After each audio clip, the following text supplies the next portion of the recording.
Welcome to Cork for tonight's Irish Examiner live stream coverage of the Co-op Superstore's premier SHC Group A clash of Midleton and Douglas, with a win and a loss each. It's all on the line for these two tonight as they battle for survival in the championship. But the action here is just one of the many subplots and storylines from a Super Saturday of Cork Championship hurling.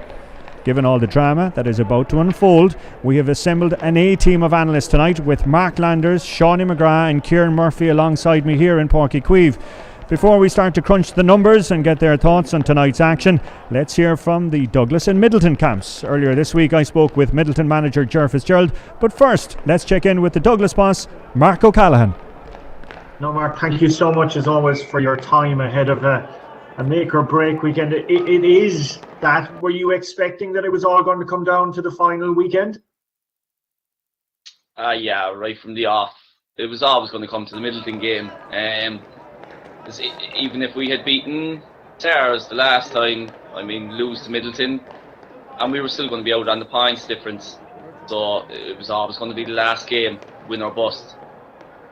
Now, in terms of that SARS game, we covered it. It was a remarkable match from our perspective. I don't know, what phrase would you use from your perspective, Mark? Yeah, I could use a couple of them, I suppose. But I felt we played very well on the night. I think we done more than enough to win the game. But look, as it says, goals win games, and you can't be coughing up goals like that to teams like SARS and expect to come out winning the game at the end of it. But we hope, we analysed it afterwards, looked back on things. A lot of them were our own mistakes, and we'd be hoping we learn from those mistakes now going into the Midleton game. And look, as I said, cut out the goals and your score 122 again, you're putting yourself in a right chance of winning the game. Yeah, but it must have been some punch in the stomach though to have a scoring tally like that and still lose the game. Yeah, as I said, and it could have been more. We had a couple of poor wides. Look, I felt, especially at the start of the second half, like we dominated the game there for lots of periods. But look, as I said it the last time we spoke before the Stars game, the calibre of their forwards is unbelievable, and it's no different with Midleton. And if you cough up them chances, they're going to take the goals. And you do that, you can't expect to win a game by conceding 4 goals. Okay, Shane Kingston was incredible that night. Was banged up though in the latter stages. What's his fitness and indeed the fitness across the squad? That's good. Shane, yeah, he took a heavy bang on the night, but thankfully he came through okay. It was nothing serious. He'd be good to go.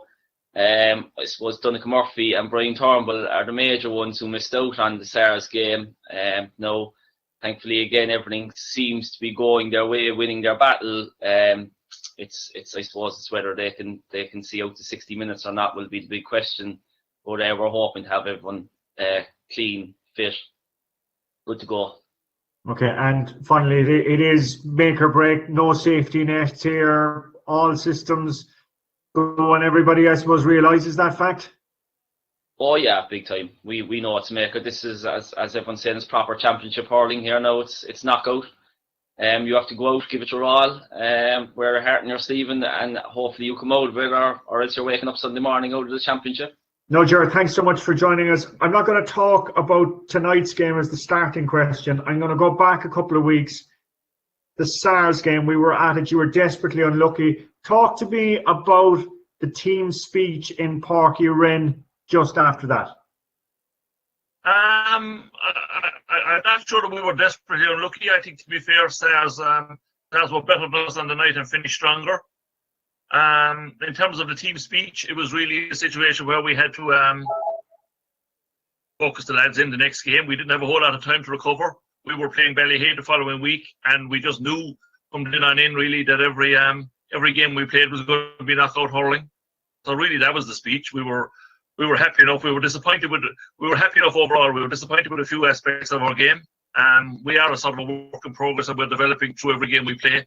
So overall, we were pleased, but disappointed with the result, and we felt we didn't do ourselves justice in the performance. Okay, talk about then that game thing against Ballyhay. Looking at the scoreline, it looked all so easy, but it was anything but. No, it was anything but. We had a very difficult 40 minutes. To be fair, Ballyhay, we started lively enough, missed a couple of opportunities. Ballyhay came into the game, were very strong, were very aggressive in their work rate and their tackling, and we had to match that. And really, we did. We worked our way into the game, got a couple of scores, and just before halftime, we felt we were coming more and more into the game as it progressed. The halftime break, then we just knew really we were a few points down. We knew we were staring down the barrel of a gun in a lot of ways. We spoke about upping our performance and getting a better return from all the individuals in the team, and we did that in the second half, particularly in the first 15 minutes of the second half. Ballyhay lost a player or two then, and that took the glass off it a bit in terms of made it difficult for them to stay competitive. But I think for 40 minutes we were under a lot of pressure, but we got a lot out of it, and we were very pleased with the result overall, Colin. Okay, and it brings us then to tonight's game against Douglas. You mentioned the phrase there, staring down the barrel of a gun. It is very much the case of that for the two sides tonight in Páirc Uí Chaoimh. Oh, I think it absolutely is. Like I suppose from the minute we lost the Stars, we were in a situation, as I said earlier, where we were playing knockout hurling, and I think definitely it's a winner take all situation.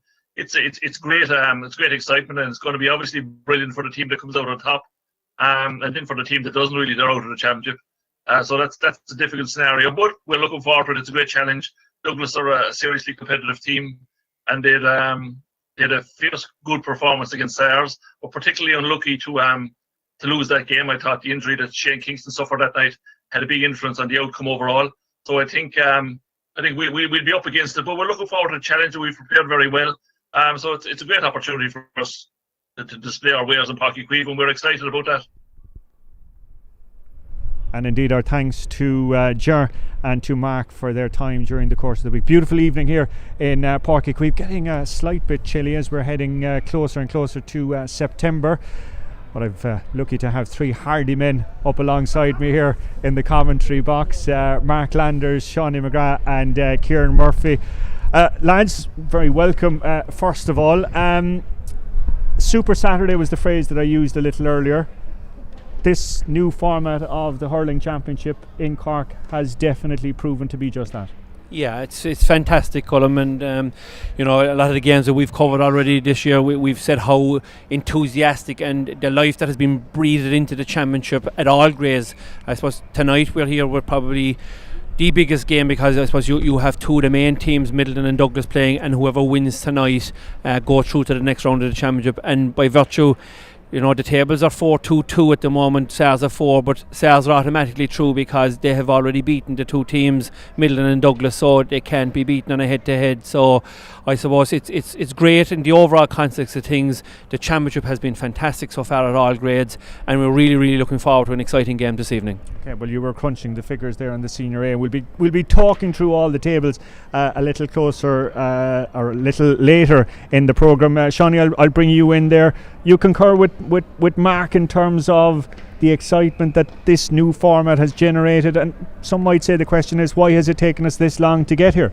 Yeah, but I suppose I would have been one of the ones at the start of it that was a little bit critical, being straight with you, Colm. I was looking forward to maybe a straight old-fashioned knockout, considering where we were with trying to get the season played in advance of an inter-county season, but I couldn't be any more complimentary now at this stage. It's been a fantastic campaign for most teams. It's been a fantastic campaign for the Cork players. They've got their form back. Some players like Conor Lehan and Shane Kingston have been playing out of their skin, and it's a really exciting fair now tonight.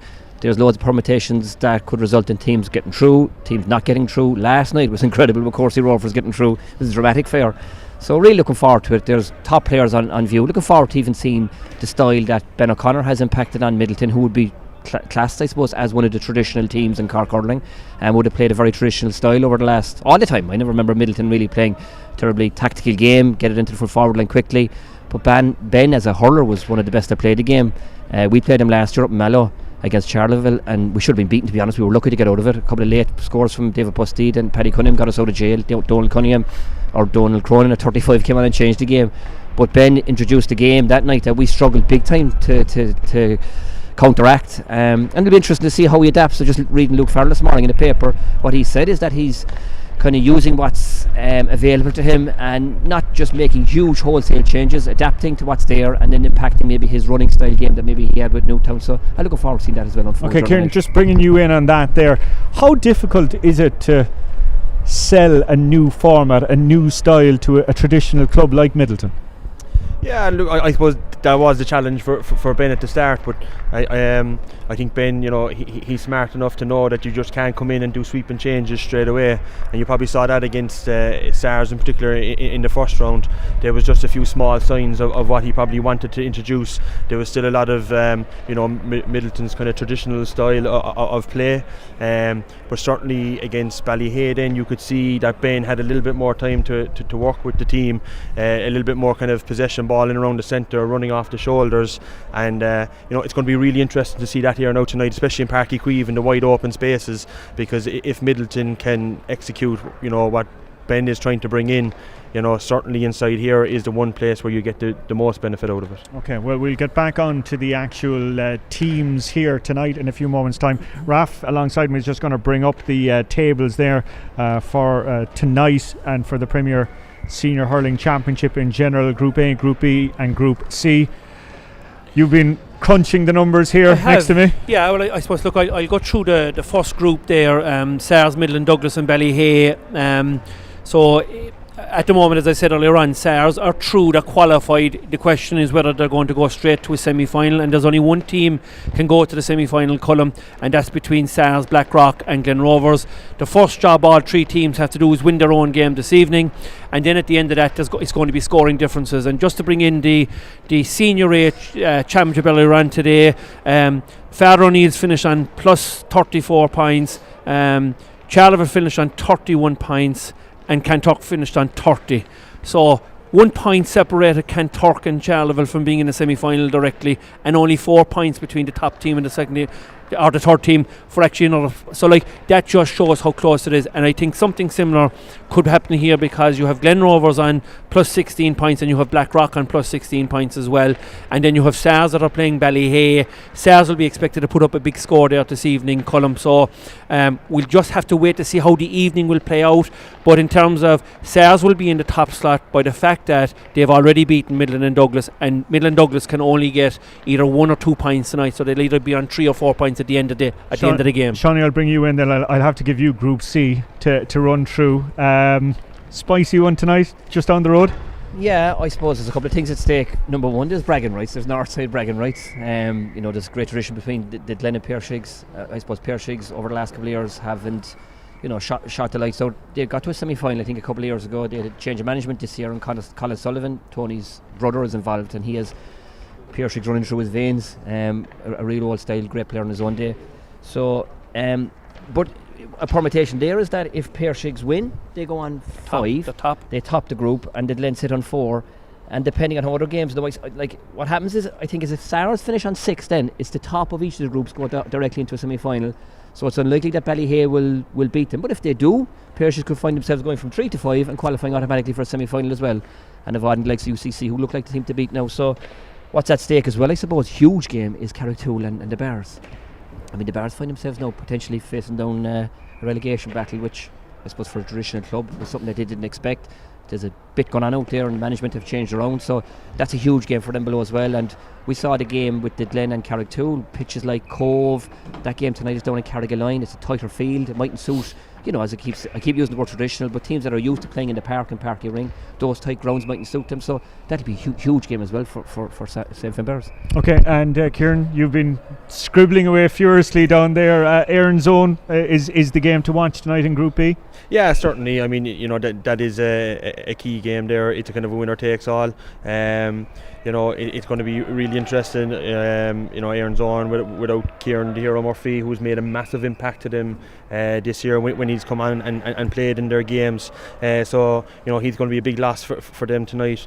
Newtown the game's on down in Glantan, so that's, you know, it's kind of close. It's a close venue for them. You know, they might see that as a little bit of a benefit for them, but it's certainly an exciting game. And even the other game, Blackrock and Bishopstown in the group. I mean, Bishopstown were ahead for a long time against Erinzone and Newtown, so they'll certainly want to try and avoid, you know, any kind of 3 straight losses, and they won't be rolling over too easy against Blackrock. So that will be a good game as well. And like Bishopstown have been very unlucky so far in the championship because they have led on both occasions against Newtown Chandram and Blackrock by 7 or 8 points, and both teams have come back to actually to beat them. So sorry, Erinzone and Newtown Chandram. So, you know, even though they're sitting on 0 points, they actually are playing a way better column than they actually are showing on the table.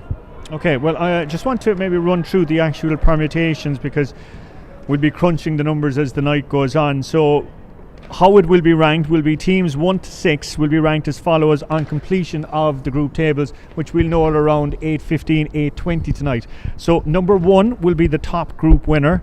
Number 2 will be the second group winner. Number 3 will be the third group winner. 4 will be the top group runner-up. 5 will be the second group runner-up, and 6 will be the third group runner-up. And then the quarterfinals, so quarterfinal A will be 2v5, quarterfinal B will be 3v4, and quarterfinal C will be 6v the divisional winners, and that's UCC. And Shawnee, I'd say the bit of a booby prize there, as per your column in the Irish Examiner on Friday.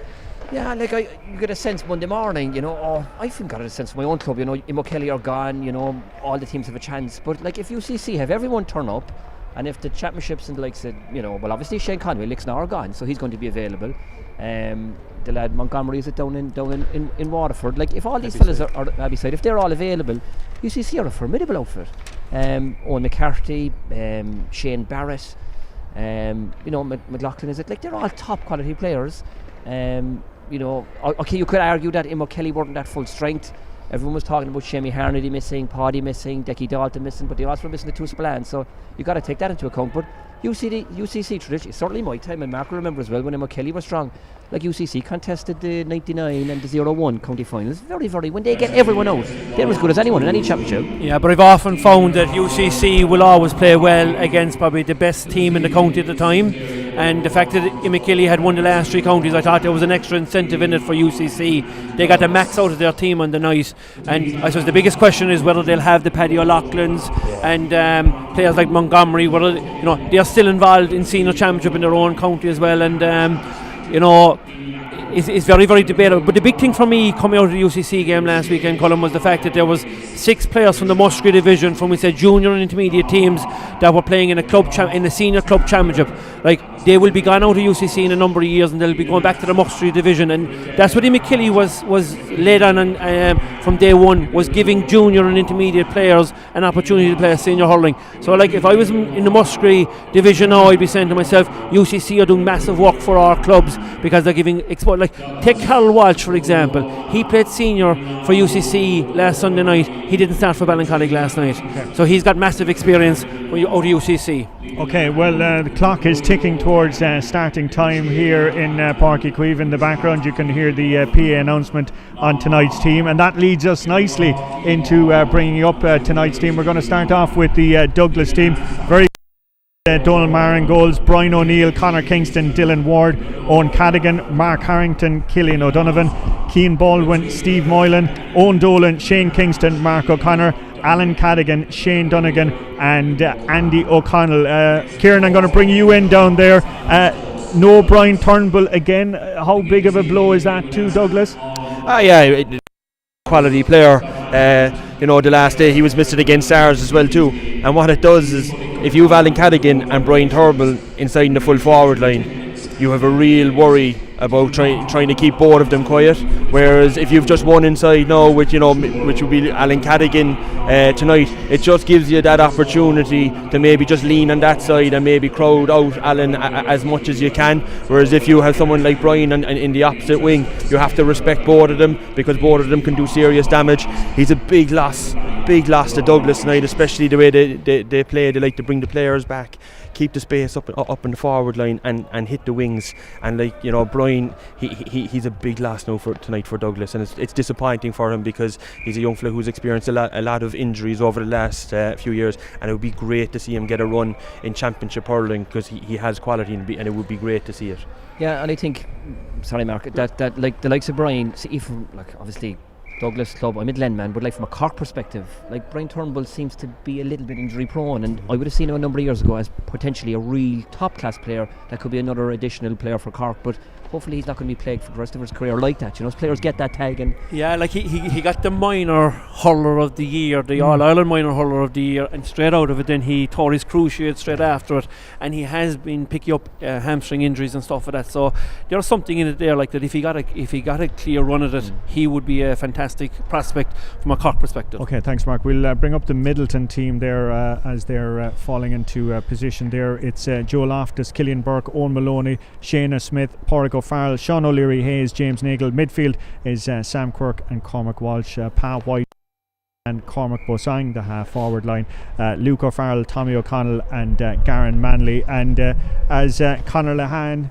proved last time out, when he's on form, he's a very hard man to stop. Yeah, and then Kieran mentioned the fact that the club format has suited the inter-county players to give them some form, and Conor he was excellent against Sars, and he got 3 goals against Ballyhay the last day, so his form has been excellent. But Garen Manley is named at number 15 this evening. He hasn't played all year because of a broken hand, and just look at the inside line from Midleton, Luke O'Farrell, Tommy O'Connell and Garen Manley.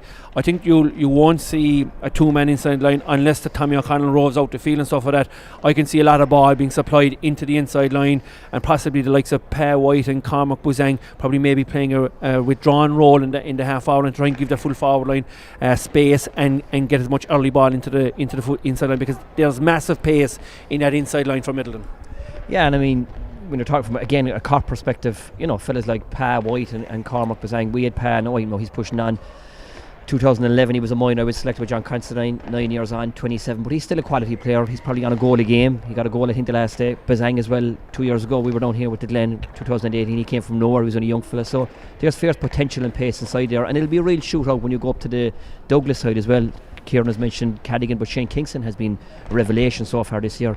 I think he got 6 points or something from play the last day, which is super shooting, so it'll be an intriguing contest from a forward sector point of view to see how both attacks do. Yeah. Yes, certainly. I suppose the one thing I'm really interested in seeing tonight is what are Douglas going to do with Owen Cadigan? Will they match him up straight on Conor Lehane? And then on the other side, then I suppose Midleton have a great man marking man in Killian Burke, and you could probably see him on Alan Cadigan and looking to kind of stick tight with him. So it'll be very interesting to see how kind of both teams use the man marking system, and will they follow? Will Douglas follow Conor Lehane around the pitch because he likes to move from side to side and try and get on ball in space? And if Owen Cadigan is picking him up, that'll be a great battle tonight, and it'll be really interesting to see how that one fares. Huge pressure as well though, sorry Mark, yep. on Douglas, given the shock defeat for the footballers there a week ago. They're playing Nemo Sunday week, which is an onerous enough task, so theoretically you could see 2 Douglas teams out of the championship in the first week of September. Yeah, but I suppose it's a bit early, Colm, to predict that, I suppose, and the way matches have gone, anything can happen. But it is certainly difficult, this format at the moment, for dual clubs. And Newcestown, we saw them earlier on today. They're into the quarter final of the Senior A.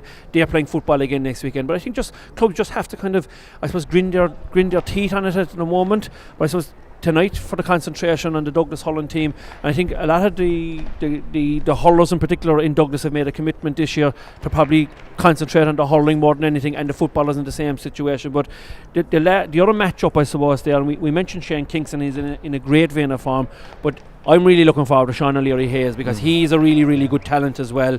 He has played for the Cork Minors and All-Ireland final and the under-21s in the last number of years, and I think this is a really big test for him tonight. And I suppose he is involved in the Cork senior setup as well, and we are looking for a number of defenders and stuff like that. And I think no better showcase this evening to be in Páirc Uí Chaoimh, and you walk across the field before we came in. The field is absolutely magnificent, and we've seen Thurles played in it, but Páirc Uí Chaoimh this evening is without question as good as Thurles. It is in absolutely fantastic shape, and that's a credit to the groundsmen and to the county board to have the field in such a quality position for a big game this evening. Yeah, and I couldn't agree more with Mark really on O'Leary Hayes. Like, obviously, I suppose Cork over the last couple of years, a bit of the Achilles heel has been that, we're scoring well, but maybe at the backs we're not defending as tightly as we could. Go back to traditional defenders like Wayne Sherlock and Brian Murphy. They were teak tough, and O'Leary Hayes has the potential to be in that bracket. I mentioned again during the week, you were at the game last week, Mark James Keating, who at times struggled a little bit with the under-21s last year, but was a revelation for UCC the other night. So to get some defenders out of this championship this year would be fantastic, and O'Leary Hayes to have a good campaign with Midleton and push on is only going to be a trump card for Cork hopefully later on in the year. That is going to be another key matchup there, as Mark said, especially if he's picking up Shane Kingston. I mean, you think back to the Fitzgibbon earlier in the year. Shane Kingston has been in outstanding form all year. He was sensational here the last day against Arves. He really gave an exhibition of hurling, and really kind of took the game by the scruff of the neck when Douglas needed it most. And I was really impressed by Douglas here the last day against Arves. I thought they were very unlucky to lose the game, in particular in the second half. I thought they played some great hurling. So this game is going to be a cracker here tonight, and it's certainly one that we're all looking forward to up here. Yeah, like we mentioned about Turnbull pick up a lot of injuries. Got to go back in a small number of years where Shane Kingston actually broke his leg as a minor. Right. He's come back, and some people, an injury like that could finish their career, but fair testament to him. He is hurling out of his skin, and he hasn't lost any of his pace with the broken legs. We're going to have to break it now for the national anthem.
Little ripple of applause here around Páirc Uí Chaoimh, and it's an eerie Páirc Uí Chaoimh now, given the rules and regulations in play in terms of fans or lack of fans here in the ground, just the squads and the media. But now a minute silence for the late Kathleen Crotty, who was a stalwart of Midleton GA Club, worked in the Midleton GA Club shop for 40 years. And now we take a pause for 1 minute to remember the memory of Kathleen Crotty, and our deepest sympathies and condolences to her family and her husband Patrick, children and extended family.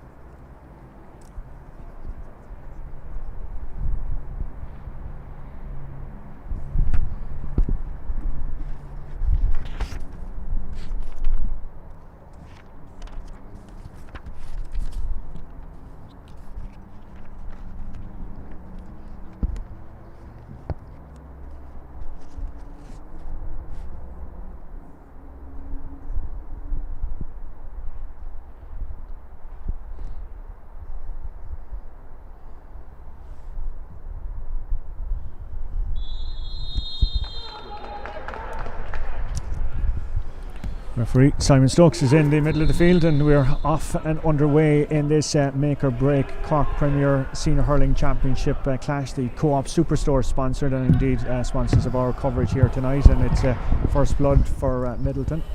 It's dropping in easily to Donald Maher from the shot from Cormac Bosang. Unlucky last time out here, didn't have much chance with a lot of those SAR strikes. Shane Kingston on the ball. What an exhibition he gave us last week. Sean O'Leary Hayes is the man tasked with him as things stand at the moment. Owen Dolan all the way back as far as Owen Cadigan, and Cadigan from about 60-70 yards, well taken though by the goalkeeper Joe Loftus, who tracked it all the way back. Loftus opts to go short out as far as Pádraig O'Farrell. He's wing back, playing it right down here in front of us in the stand. Well taken there, in a clean pair of heels there by Tommy O'Connell. But dawdled for a few seconds, was helped out by Pa White. And now it's Cormac Walsh who's on the run. That's Walsh has a runner inside him. That's Luke O'Farrell. Angle tight for O'Farrell, but what a strike and what a goal and what a start from Midleton. Oh, a fantastic start from Midleton.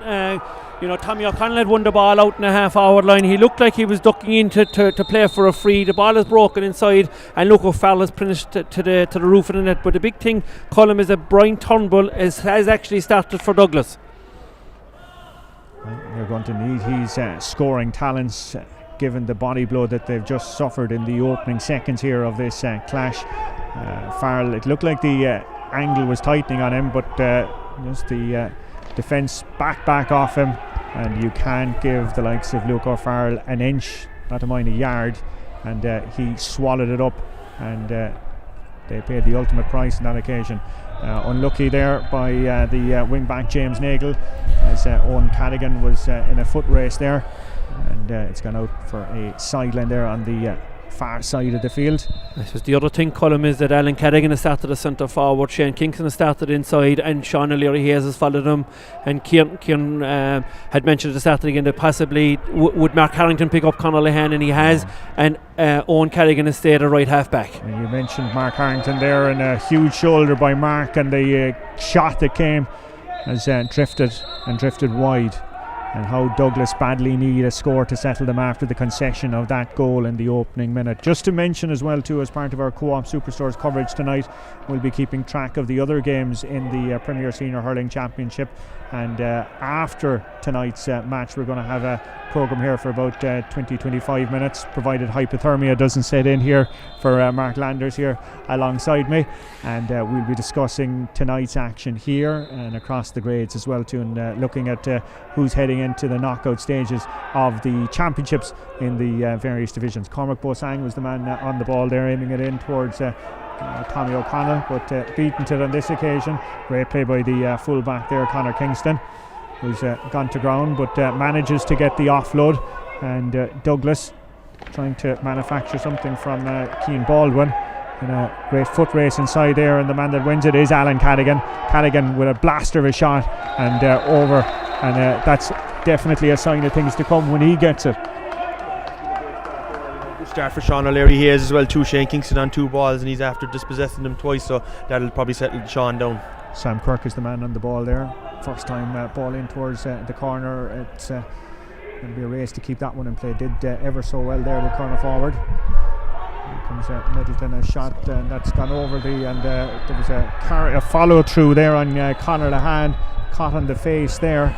He's gone to ground there. The defender, it looks like Owen Cadigan, I'd say, may have followed through late on. There was nothing in it, Colm, really, to be honest with it. Conor Lehane had won a great ball in the corner. Garen Manley was involved, flicked it back to him. Conor had come around to make space for him to get him into a shooting position, and Owen Cadigan, in his enthusiasm to get to him, has just collided into him. Absolutely nothing in it at all. Killian O'Donovan is on the ball here in front of us, forced to go inside, taking the call there from his centre back Mark Harrington. Great ball by Harrington all the way in there towards Alan Cadigan. Cadigan showing a clean pair of heels for the second time tonight. He's been pulled back, and that's going to be a free in, and there's a bit of pushing and shoving, and he was trying to take the quick free, and Owen Maloney was slowing him down, and as a result the referee has moved the ball into a more favourable position, and it's going to be a chance for Douglas to nail their second score of the evening. Yeah, and again, a very quick ball in, and Alan Cadigan is out. And just so people know, Alan Cadigan has now gone back in from centre forward, gone into corner forward. Killian Buck has picked him up, and Shane Kingston's gone back out to centre forward. So just a little bit of showmanship, I suppose, on the Douglas side, moving their forwards around to see what was going to happen. But I think we all knew that Sean O'Leary Hayes was going to follow Shane Kingston. And I think we all knew as well that Shane Kingston was going to put that one over the bar as well too. Mark Harrington has a broken hurley back there, and his enthusiasm to clear things out. Back right across the field here with Cillian O'Donovan in front of us. Taking it from Brian O'Neill. Cillian O'Donovan backs himself from nearly 70 yards. Goalkeeper waving it wide, but the umpire is waving it as a point, and that's a nice boost, Shawnee, from your wing back. Absolutely, a great score there from Cillian, and it's exactly what you want from your half back line as well, with so much space created, and maybe defenders maybe creating not giving too much space inside. To have a good long distance striker reminds you of John Gardner in his heyday. Good long strike, and Douglas have clawed their way back in after a great start from Midleton. Douglas are actually looking like the better team at the moment. Just Kieran, I want to bring you in there, watching the championship here in Cork on our live streams over the last couple of weeks, and on the coverage, TG Cahir and RT. How do you think it compares with the rest of the country? I think there's been a notable kind of step up this year, to be honest. I don't know, is it because of the condensed season, or maybe it's the kind of group format, but it's certainly come alive this year. Conor Lahan's free batted away by a very busy and well-oiled Douglas defence. Bit of a race on for it there, and that race going to be won by James Nagle. Gets it out to his looks to be the free taker, Conor Lahan, from a few moments ago. Back almost in a centre back posting on that occasion. Brian O'Neill trying to ferret the ball out down there. More like the Aviva than Páirc Uí Chaoimh down there for a moment, but looks to be Cadigan that's on it there, and goes all the way back to his goalkeeper, to Dolmar. And he's going to switch play to a free man floating there on the far side of the field. And, that is Turnbull. It's Shane Kingston. Back to Turnbull, but overcooked the pass, putting the man wearing number 20 under a bit of pressure. Turnbull did ever so well to duck out of it. The connection though wasn't the greatest under massive pressure from James Nagle.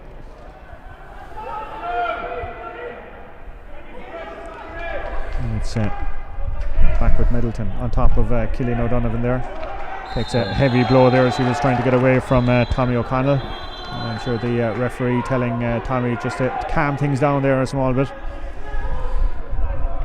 It's very interesting, Colin, that we can, the fact that there's no people here, you can actually hear the communication on both sides of the team, both teams.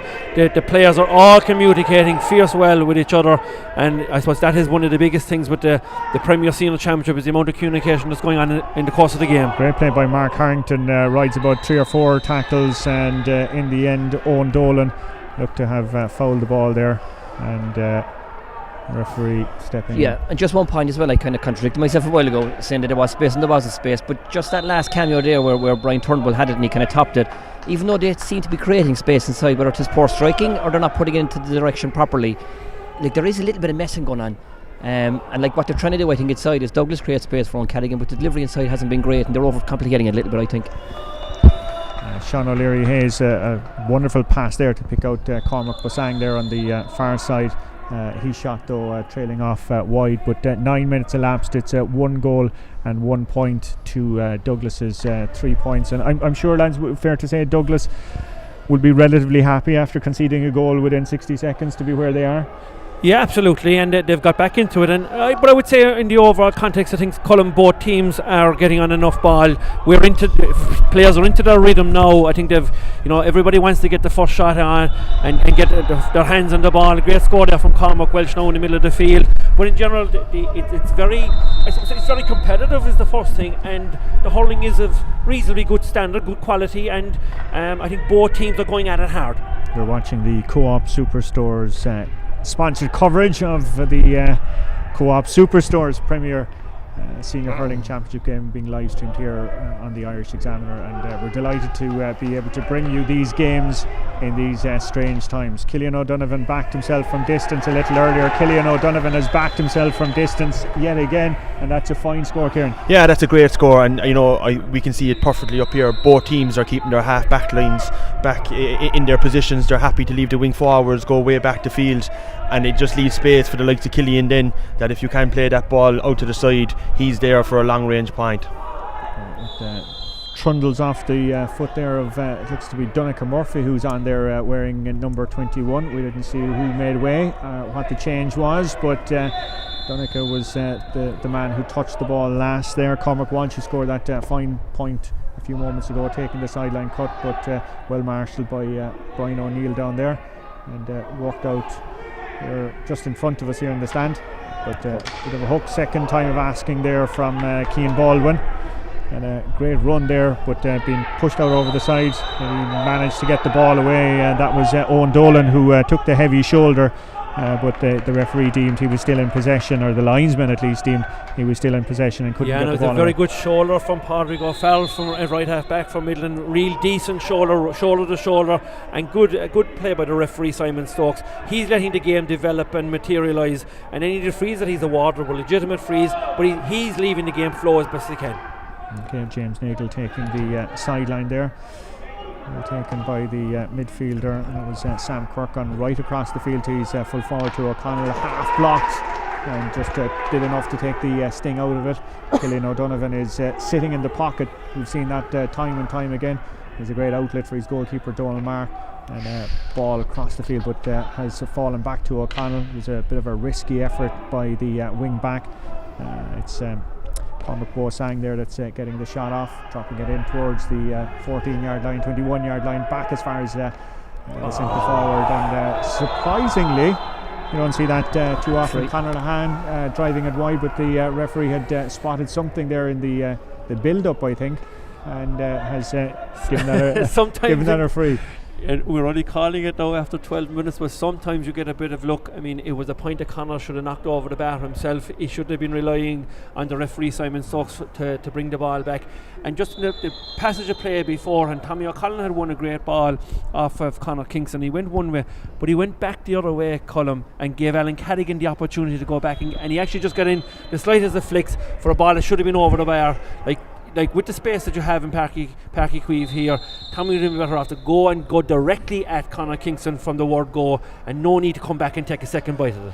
Well, at the second bite of it, the second time of asking on that occasion, Conor Lahan putting it over the bar, and it's now 1-3 to Midleton. Douglas 4 points with just coming up on 13 minutes.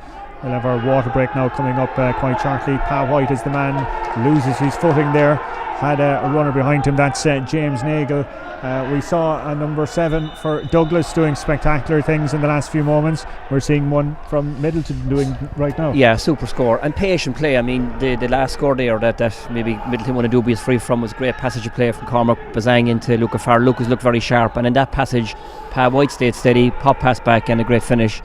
Sam Quirk taking a shot, almost forcing the goalkeeper, who was kind of down on the ground. The defender got across to get a stick on it, and goalkeeper was kind of deceived by the deflection and was scrambling across and couldn't keep it from crossing the line and out for 65. And Conor Lahan gonna, you'd expect, make the trek out for this one. Yeah, and a good save by the goalkeeper Donald Marr, because any time ball gets deflected inside in the back line there, that could end up in the back of the net very easy. But the important thing here now for Midleton from a goal scoring opportunity is that convert to 65. Well, as we mentioned there earlier in the pre-game, you were doing the calculations on the Senior A, and it has proven that every single score does count. Well, I just mentioning earlier on in the Senior A, Charleville and Kanturk, 1 point separate them in scoring difference, and it's the difference between the quarter-final and the semi-final. Back with the play here out in the middle of the field, and it's Lahan trying to get it up. No joy for him. Looks to be Turnbull that's in there. and tenacious work by Midleton to try and rescue the situation, but eventually it's Cian Baldwin that finds his way. Mark Harrington, he's a powerful operator, so too is this man, Cillian O'Donovan. 2 points so far. He's hardly going to make a third one on this occasion. No, he's going to aim it in on top of Alan Cadigan, who has won 2 Midleton men for company, and they tracked him and the ball all the way out over the end line. 15 minutes elapsed here. It's 1-5 to Midleton. It's Douglas 4 points. You are watching the Co-op Superstores Cork Premier Senior Hurling Championship action here on the Irish Examiner. Hopefully you're enjoying the fair wherever you're watching around the world, around Cork City, around Cork County, around Ireland, and indeed, as I said, globally as well. We're getting incredible feedback from people right around the world, so please do get in touch with us on social media, on Facebook, Instagram, Twitter, whatever the young people are at these days. Shawnee, you'd probably know all about all my daughter would anyway. all those Instagram things. and all that. Snapchats, TikToks. As opposed to, well, see, you're proving the point here. I'm sure Kieran, Mark and myself would be probably past that. I think what's obvious for the last couple of minutes is the appetite shown by Conor Lehan as well. Very tenacious, and even Midleton as a whole, they're teak tough in the tackle. You can see a little bit of Ben sprinkling in the team alright. Chance there from Alan Cadigan, and eventually the hard work that he's been showing all night proving. Another score, got that blasted the opening score for Douglas after about 3 minutes, but he's been toiling away there. But yes, I from this vantage point, Shawnee and Kieran, will get you in here. The work rate being shown by Lehan in particular, he's spending nearly more time anywhere but centre forward. Yeah, he's moving all over the place, and that's what Conor he likes to do. That's his natural game. He's constantly looking for those pockets. You see him there, you know, the keeper there found him with a great puck out, and you know that's Conor's kind of trademark move, moving out to the wing in between the midfield and the kind of half forward line and picking up those balls, and he's picking up a lot of short balls as well too, which is, you can see it's an obvious tactic that Midleton are doing tonight, and it's certainly working at the moment. Okay, and it's falling perfectly there for Lehan, I think more by accident than design. Some skills on show there as he tried to get himself out of trouble. Runs into Cillian O'Donovan. O'Donovan has been hugely impressive there in that wing back position so far for his side.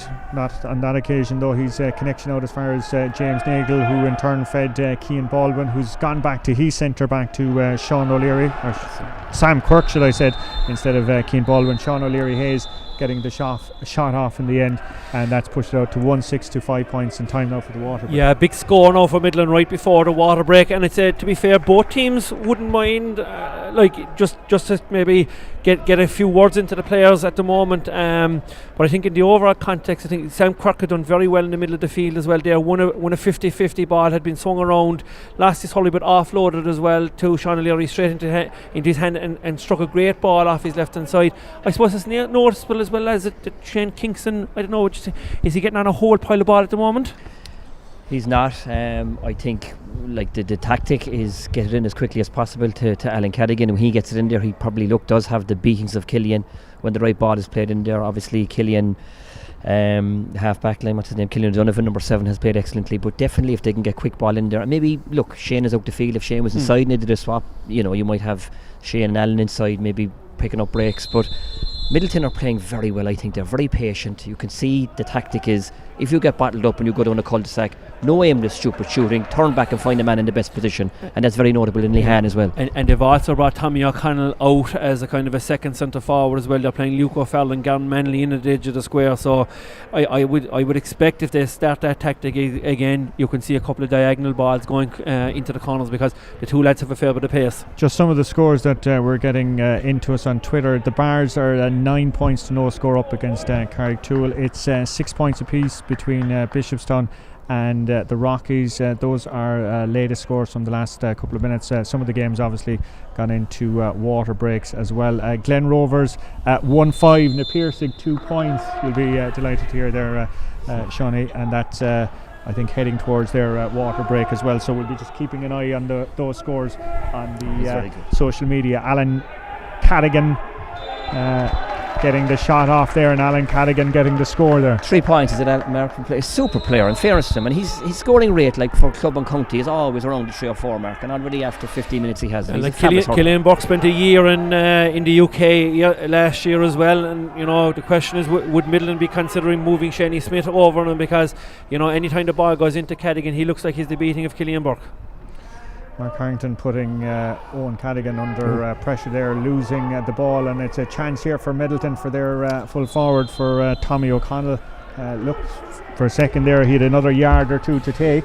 Well, I have 2 forwards beside me here, and I think both of them would be saying the same thing. He should have took it on a couple of yards and passed it to Gavin Manley, who was on his own. I think if he was in Kilkenny, that would definitely have happened. Yeah, that had to be a goal there, Gavin Manley. He was all on his own, right in front of the goal. Ball had to go into him. Okay.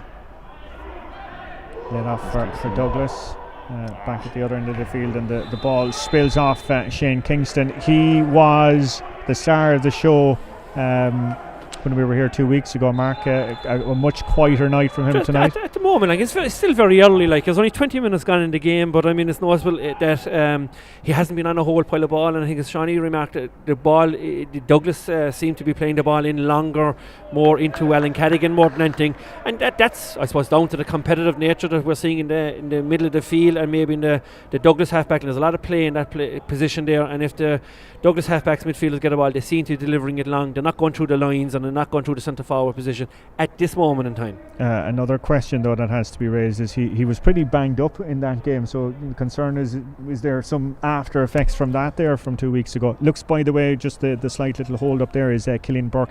I'm not a medical expert from this distance. It looks though it could be like a contact lens or something like that that's gone awry, but the medics are out there anyway at the moment. Yeah, would there be a slight concern that maybe Shane was banged up there? He took a very heavy blow 2 weeks ago. Yeah, no, he did. He actually, he was after making about a 60-70 yard run at the time, and was fouled at the end of it and took a heavy hit. But I actually think they've had opportunities to give him the ball, but they've looked up, and they're getting a lot of joy out of Alan Cadigan inside. So it's kind of hard. While Shane is kind of quiet at the moment, he's still making the runs. He could get the ball into his hand, but they're just choosing to hit Alan inside, and they're getting a lot of joy when they do hit quality ball into Alan at the moment. Play resumes with Joe Loftus. Lots of character to Douglas players, miscommunication there, and it's falling for Conor Lahan, and Lahan is going to Lahan does what Lahan does best. It looked like there was even a little twist. Cullen, that was a fierce break. I looked there because there was 2 Douglas defenders under the ball. There was no danger, and one seemed to, I suppose, lose it with the other, and it fell to Conor Lahan, and thanks very much. But Conor Lahan still knew to be in the right place at the right time as well too, for a high ball in there on the Midleton exclusion zone, and it's eventually falling to Shane Donegan, who's brought to ground, and shouts for a free there. It looked to be a free there, and there was a wild swing back there on Owen Maloney, but referee has waved it out, and it's gone out for a 65. I'm a bit surprised that wasn't a free in. I think Seamus O'Farrell would have been better served in above and Thomond Park than Páirc Uí, because he hauled down the full forward Shane Donegan for Douglas, and I'm very surprised that was missed. Yeah, and Douglas in attack, apart from Cadigan, seemed to lack a small bit of zip. Obviously, when a big man like Donegan gets on the ball, you feed off the big man, and he took him on, but there didn't seem to be a whole pile of support play around him. And Brian Turnbull looks a little bit leggy at the moment. I'd like to see him get into the game a bit more. Well, we were mentioning Shane Kingston a few moments ago. That's him on your screen there, right on the 65-yard line. Here comes the effort. Umpire's taking a long look at that one and waving it wide. So Midleton 1 goal and 8 points, Douglas 6 points. If you're just joining us, thank you so much for watching our coverage of tonight's clash in the Co-op Superstores Cork Premier Senior Hurling Championship, with thanks to the Co-op Superstores.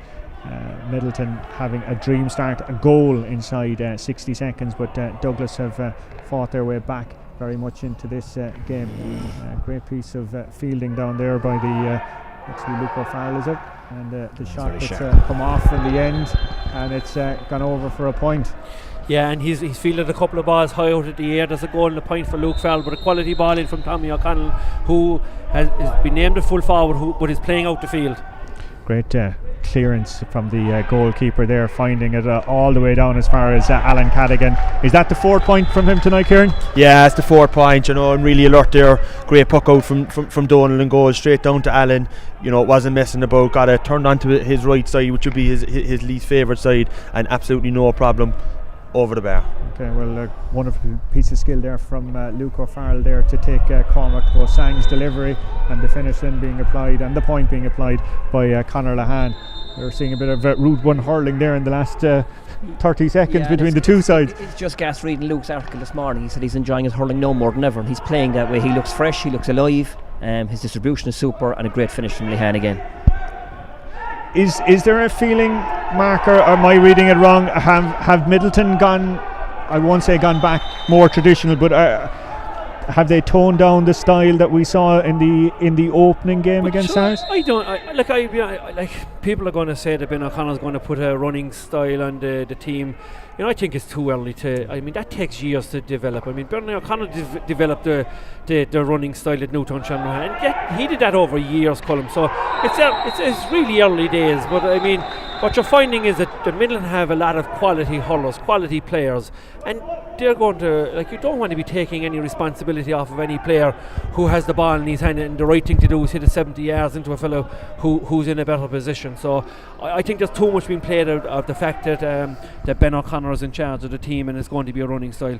My own view at the moment is it's a running style if you need to get yourself out of trouble, but it's still, if you have forwards inside the likes of Lahan, Tommy O'Connell, Luke O'Farrell, if they get enough ball early enough, Colm, they will convert those scores. So don't be messing around with the ball.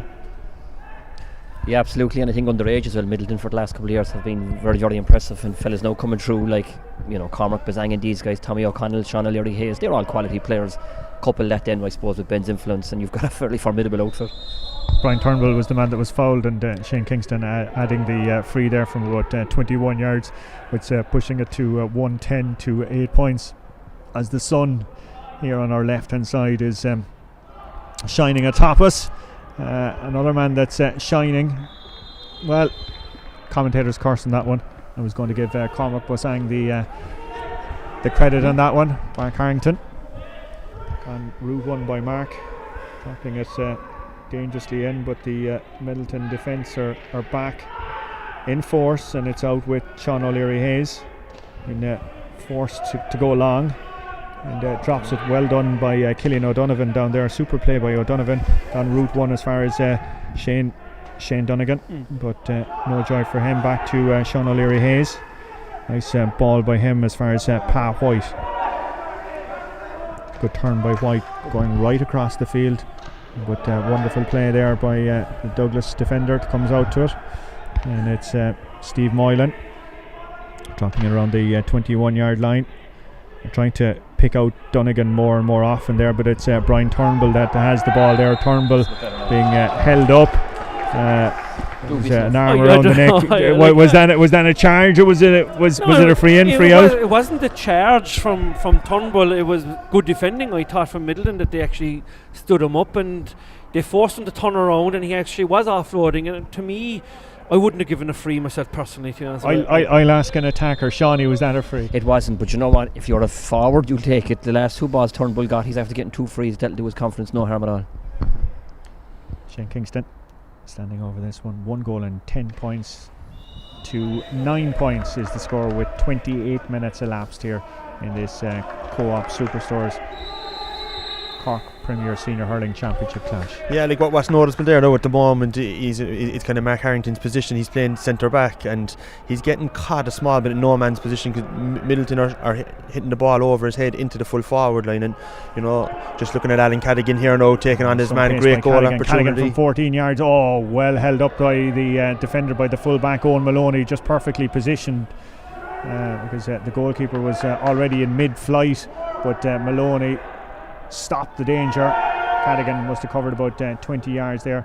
Lahan screaming for the ball, but interception there by to be Owen Cadigan. Eventually it comes to Kingston. being held up there, and on this occasion deemed to have fouled the ball, and it's going to be a free. Yeah, but that was a out good to decision. Midleton. Good decision. Did exactly what you'd expect any defender to do. Stop the run, forced the forward to turn around and go the other way. He held onto the ball too long and was correctly blown for overcarrying. But like how Midleton are leaving Killian Burke on Alan Cadigan at this stage is incredible, because and I don't want to be too critical on Killian, but like he hasn't beaten all ends up. And I know Shane Smith probably has his hands full with young Turnbull and stuff like that, but I think there's certainly I say getting to half time that maybe somebody needs to have a word at look, Killian, you will have to play him from the front, because he is under savage pressure at the moment with Alan Cadigan. Gary Manley missing that opportunity there down at the other end of the field. It's Shane Dunnigan, his big operator, 6'4". Back to Shane Kingston. Kingston jinking this way and that way, getting it back as far as Owen Dolan, and Dolan from distance. Has he got the accuracy? No, he hasn't. Driven it wide, 110 to 9 points. 30 minutes elapsed, and we're just hearing in the earpiece there there'll be 2 minutes of additional time. Yeah, you just see there now when Shane Kingston gets the ball, Midleton are swarming him. Douglas have him kind of in centre forward at the moment. You'd wonder, would it just benefit of a small bit of a move for him, just to try and free him up into that kind of, he's in a very congested area at the moment, and I just wonder, would Douglas maybe consider that? Okay. Hotting up down here in front of us. End result though is going to be sidelined to Midleton, and it's Cormac Walsh who's standing over it. That's the operator. Oh, not on this occasion though. Feeding it directly to Cian Baldwin. Baldwin being told to send it in first time, and there's a heavy blow onto the back of Turnbull down there, and the referee is approaching the cornerback Shayna Smith. And I'd say, was that a free mark? Was that a free? If you're going to ask the forwards now about I would be delighted with Shane Smith the way he tackled for that, but the biggest problem is that he actually went with one hand. If he went with two hands, I thought it would look a lot more legitimate. He actually won the ball. Or a decapitation. But the two lads beside me, they often got a few flakes of that, and I can tell you. Mark makes a great point, because it certainly looked worse than it actually was, and a couple of roars in from the sideline as well too, because you've no crowd. I think Simon Stokes kind of maybe heard that and might have been influenced, but certainly 50-50. But I must say credit to Simon Stokes. Again, I think people are very critical and very quick to criticise referees, but Simon tonight, and indeed when we saw him there 2 weeks ago, great, letting the game flow and having the word before producing the card as well. So credit to the match official. Back with the action and back with the effort there, and well taken under the crossbar by Donal Maher. Pa White getting the shot off, but Maher tracking it, and even though it was probably a foot over the bar, managing to get back onto it. It's another number 10 that's on the ball there. It's Owen Dolan, and he was tripped there by Tommy O'Connell. Do you know, Colin, I mean, that perfectly illustrates the kind of tactics that are going on here tonight. Here you had the right half forward from Douglas back, passing it to Owen Cadigan. Owen Cadigan looked up, and because the Douglas half forward line were so far down the pitch, he had nowhere to hit it. So he actually had to turn back inside and play it back to his wing forward again, and they got the free from the end. But it's after happening now a few times where they've looked up and they've actually had nowhere to clear the ball, because they've had no presence up in their wing forward position. Yeah, and equally you could argue as well too that the Midleton full forward was 50 yards from goal, out tackling as well too. Shane Kingston then with the free, and Shane Kingston with the point, and that's pushed it to 110 to 11 points, and surely that will be the last action of this opening half here in Páirc Uí Chaoimh this evening in the Co-op Superstores Cork Premier Senior Hurling Championship action. We'll be back with analysis, talk and scores from around the grounds in 40 seconds time.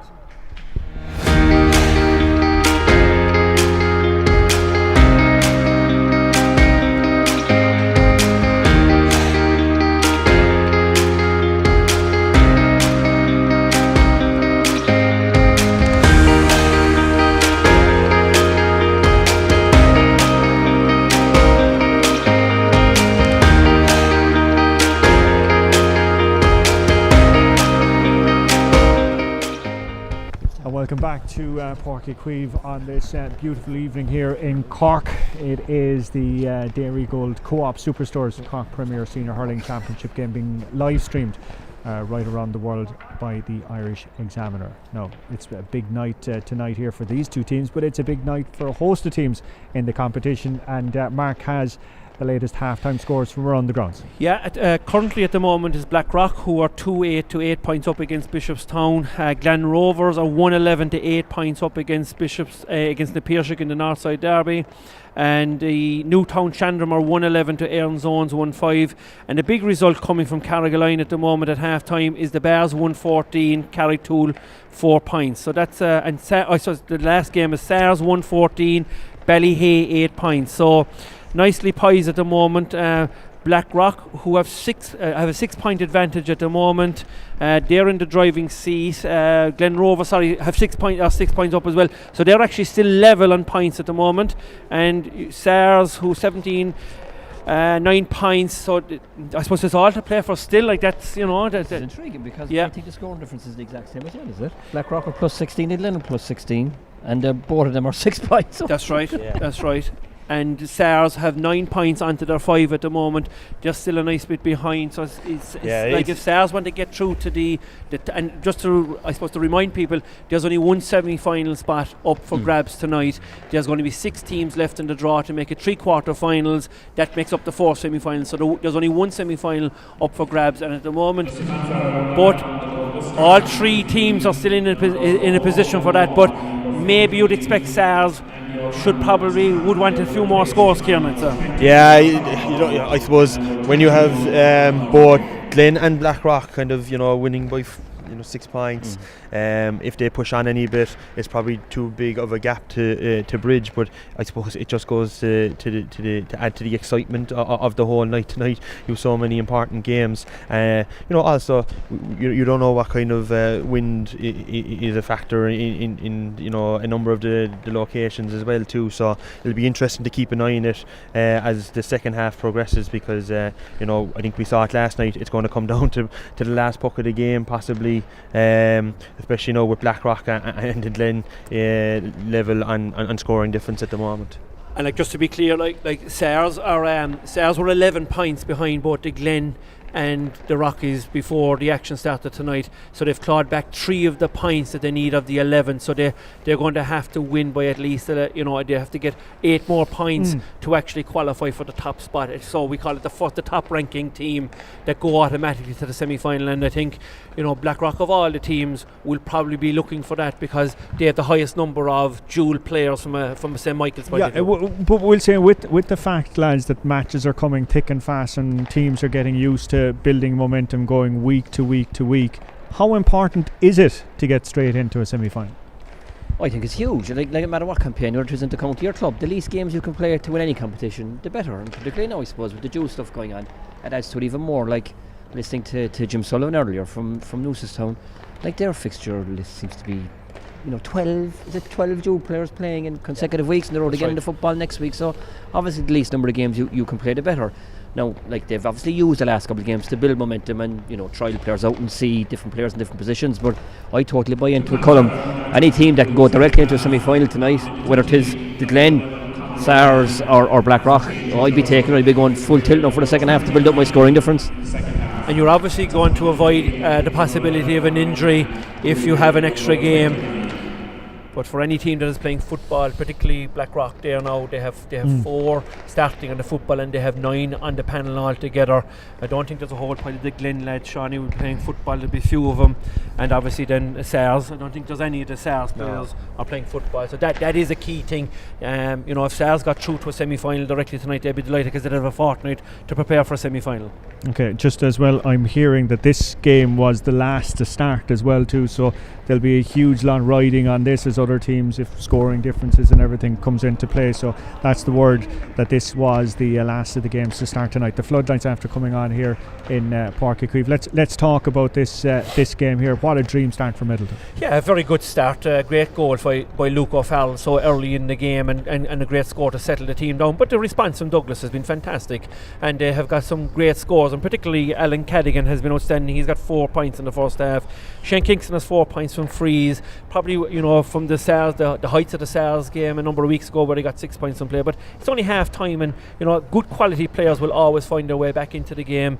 Colm. Then Midleton, I think, took over and went 4 or 5 points up. But Douglas have had a really good purple patch in the last 4 or 5 minutes before half time. They've got 3 or 4 points to bring the game to 2 points. So the score at the moment is 110 to 11 points.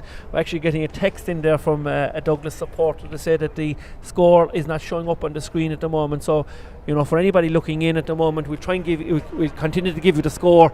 But I mean, I think it's all to play for. But the two teams are excellent. The quality of it has been very, very good tonight. Absolutely, and I think Stephen Milan coming into the game towards the end there, he delivered some good ball in. Brian Turnbull won his last 3 balls, one maybe 2 dubious frees, but he still, for his own confidence, didn't do him no harm whatsoever. But Milan around the midfield seems to have got a bit of a stranglehold and seems to be a little bit on top.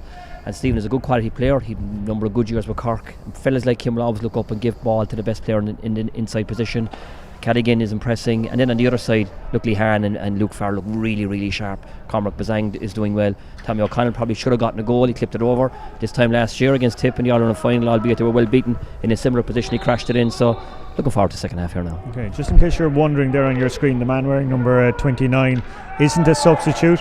That's Conor Lahan, who's had a jersey change.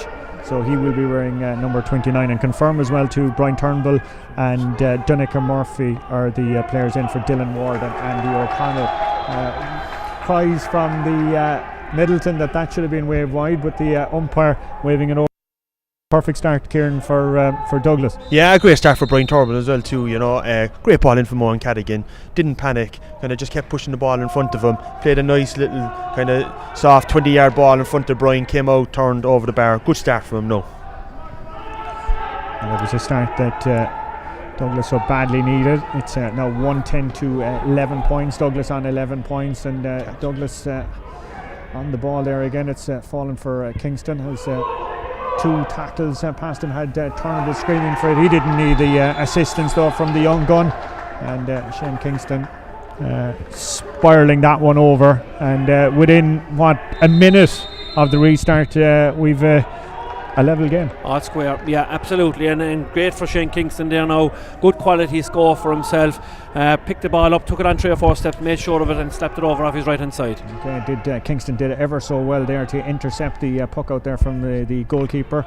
Loses his hurley, but crucially Douglas have possession, and it's with their wing forward Mark O'Connor. Mark O'Connor from distance. But Mark O'Connor has driven that one wide. And I'd love to know what was in that Douglas team talk at half time, lads. Yeah. They've upped the ante. The 2 Cadigans in particular are showing great leadership. We haven't mentioned much of Owen so far, but he had a good combative first half. He gave a great ball into Turnbull. Cadigan is after giving a great ball in for a score which Shane Kingston got on the end of, and Cadigan has just won another free now. So both Cadigans have started the game at 100 miles an hour. The second half, sorry. It's Shane Kingston who's going to hopefully, if you're a Douglas fan, profit from that free just awarded there. Yeah, I think Midleton have completely gone out of the game. With 5 minutes left in the first half, they were 6 points up. Now Douglas have a free here to go a point up, 7 points on the trot. Midleton haven't responded. Midleton just need to get a score here now, settle the ship, get the ball into their full forward line. They haven't got the ball past the Douglas half back line yet in the second half. Fair to say, I'd say that's the first time that Douglas have led in the game here tonight. Yes, you're dead right, and what Kieran is saying is 100% correct. They just need to get. They probably need to get on the ball, maybe in the middle of the field a bit more. Cormac Welch and Sam Quirk have probably gone out of the game, and like Tommy O'Connell, it looks very, very good when he gets an opportunity. But again, he's been playing in a withdrawal role, probably as a second centre forward. But the ball just isn't coming in fast enough from the middle and half back line in midfield. Okay, just off screen there, the Douglas for forward Shane Dunnigan crashing into Joe Loftus as he was making the clearance there, and the referee awarding a free from where the ball landed, and that's the reason that you're seeing Conor Lahan, the man wearing number 29, as I said, is after just punting that point over, and it's back to a drawn game again. And forward out there by Sean O'Leary Hayes, well tracked by Kingston. So Back all the way back to another centre back, to Mark Harrington. Harrington opting to go across, but Lahan read the intentions very well, as Brian Turnbull was the intended recipient, but he's hooked, and back come Douglas there. Forward along the ground, Kingston getting it, but Pa White coming back to show his defence how it's done. First time ball by White down as far as looks to be Luke O'Farrell on this occasion, off his shoulder. That'll be some effort by him, and no tracked across and went a few yards wide. Yeah, and a point that I think that Midleton would have badly needed, Colm, as well. Very good ball in from Pa White into the corner. Luke won it. It did come around Donegal Murphy to make a better angle for himself, but unfortunately trailed off wide. Booming clearance yet again by Donald Maher. It's an impressive puck of a ball, I must say, and it's Douglas who are benefiting all the way out as far as Kingston. Saw the tackle coming, took the step to the side and scores the point. That's a great score, but I just remarked just before half time the influence of Stephen Moylan. He's not doing anything terribly noticeable. They're just small little balls, little flicks, and he was at the centre of that score again there on a great finish from Kingston.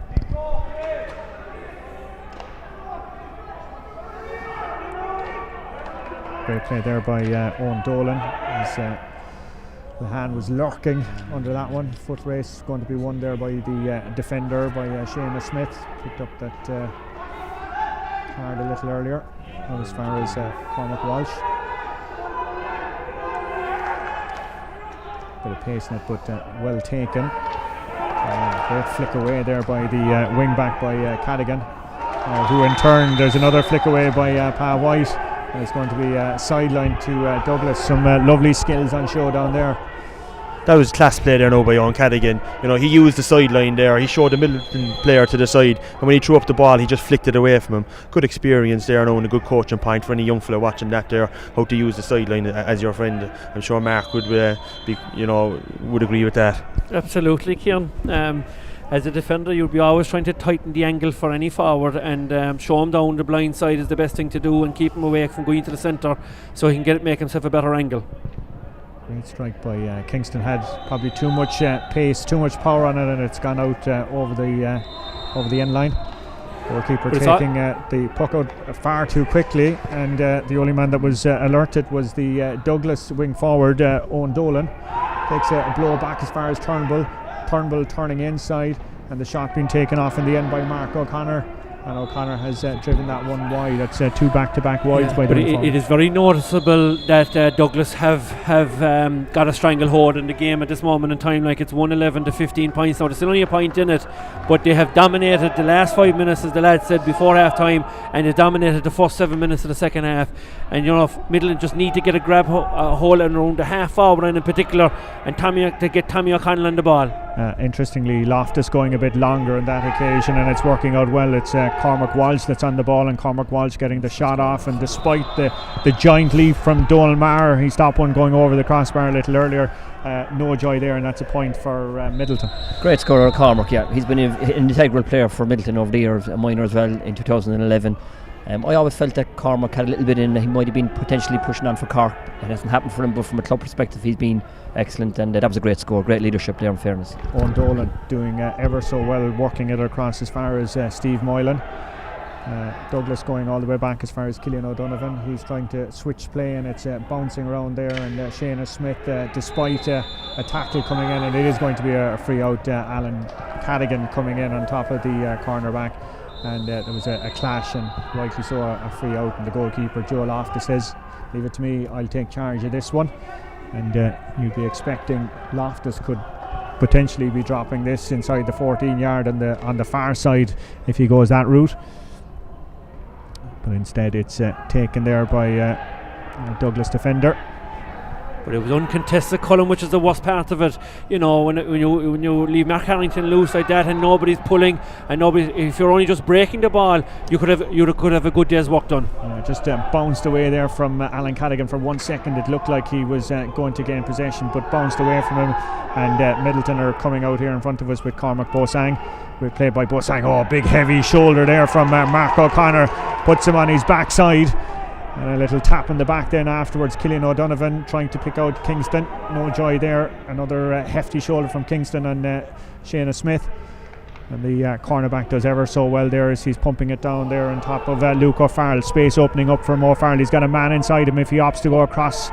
But still O'Farrell, instead he's opting to go back to his full forward to Tommy O'Connell, who in turn was trying to pick out the run of Pa White. But Douglas bringing back the reinforcements, and there's a touch on the ground. Yeah, but it's great defending by Douglas, and there was definitely a goal scoring opportunity. But we go back to the first half where Tommy O'Connell knocked the ball over the bar, should have went into Gavin Manley. Luke O'Farrell got the ball. Now, probably Donnchadh Murphy did impede him slightly, but again Manley was free. Bob Harris should have come across and goal opportunity. But the big thing here is that the ball has been turned over now, and the ball had broken out to Tommy O'Connell. Got a couple of chances to get it in his hand, failed to pick it up, and then gave away a free for touching the ball on the ground. Big turnover there in that passage of play. Yeah, certainly. I mean, Luke definitely has the advantage over Donnchadh Murphy in the air. I think there's 4 balls gone in there now, and Luke's got possession each time. He has looked dangerous. But I've just felt in that opportunity, once he got away from him, Manley was free, and he just could have maybe hit a 10-15 yard ball across him to hand, and there was a goal on. Great ball by Killian O'Donovan to pick out Turnbull's run. Oh, great piece of fielding there by the big full forward by Shane Donegan. Ground opening up for Donegan. Still Donegan off the left. Oh, great save by the goalkeeper. But it was like the Red Sea part. Yeah, but fantastic. Fair play. I mean, Donegan took on the ball, and that's exactly what you want out of your forwards. But I suppose if I was a forward, you don't go to the keeper's side where he has the hurley. He should have went across the keeper into the far side and forced the keeper to switch his hands over, and he should have went for the far corner. But look, in the context of the thing, brilliant that he got through, got the goal scoring opportunity. But Loftus stood up to the save and made a fantastic save. And the game is still going to be level at 112 and 15 points.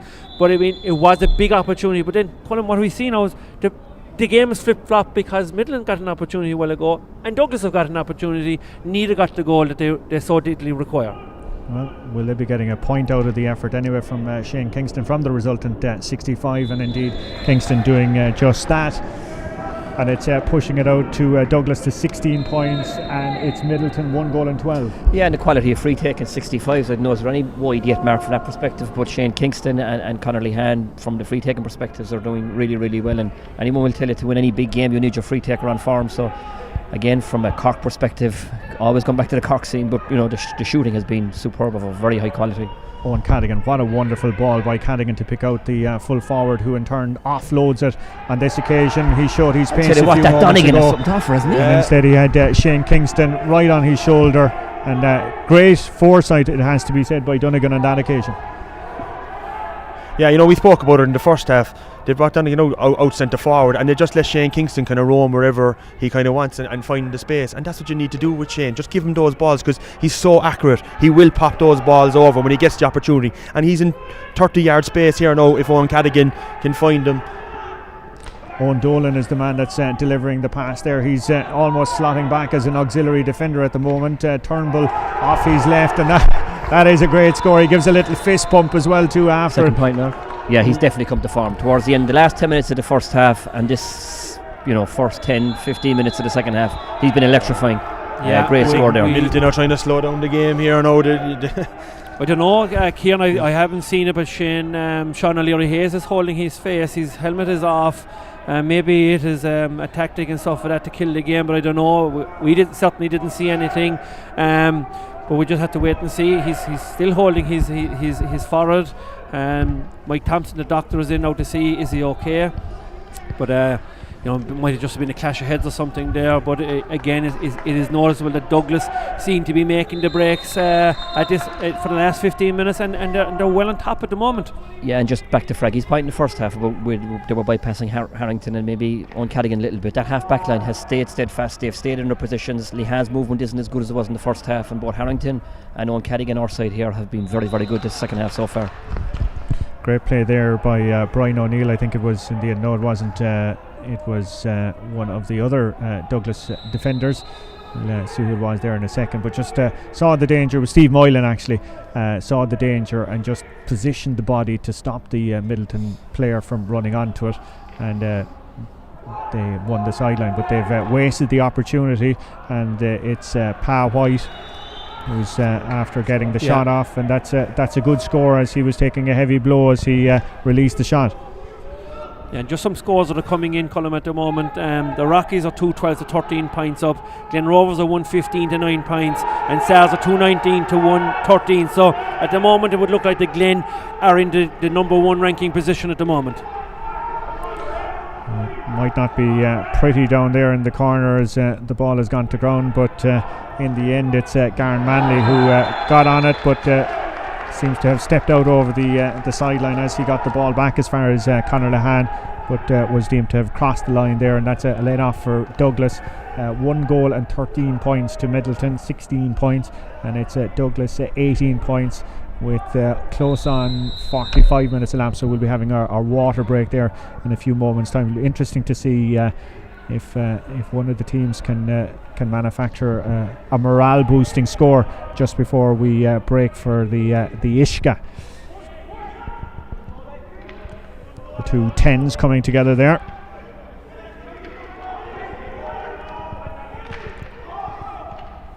Eventually it's Sam Quirk that gets it out. Looked to be Cadigan that stopped the pass in the end, but Cadigan and the Midleton Bosang, like two stags rutting, I think is the phrase. They're two very competitive players. I mean, we know Owen for years, to be fair, how the competitive nature he has. But I think now Cormac Bugzan is now a shrinking violet island now, and that was good, decent shouldering going on there, and probably just rightly so a free in from Midleton. It's Conor Lahan who's going to take this one, but Conor Lahan has misjudged the angle, I think, on that. No, he hasn't. It didn't look to be good from our perspective here. And Hawkeye, Douglas I see Mark O'Callaghan down there on the sideline is incensed. He's telling the linesman, surely you saw that was wide. I must say, from our perspective here, it did look to have trailed wide. I would have thought so, Colin. I would have jinxed it, just saying in advance that the free take was of a very high quality, but definitely it looked like Conor went to the far right post and it drifted out. Yeah, I think you can even see the reaction from the Douglas players. They were straight over appealing it. We had the perfect view here. It certainly looked like it tailed wild, but Simon Stokes seems to be writing down the score here anyway, and it's counted. And how important could that be at the end of this night? Yeah, it could have a massive bearing in it, to be honest with it, but it doesn't seem like the score has gone up on the board. Simon Stokes hasn't gone into the umpire. I mean, he was spoken, his linesman has spoken, and I think they're probably still discussing it now, but he hasn't gone into the umpires, which I think is a bit strange.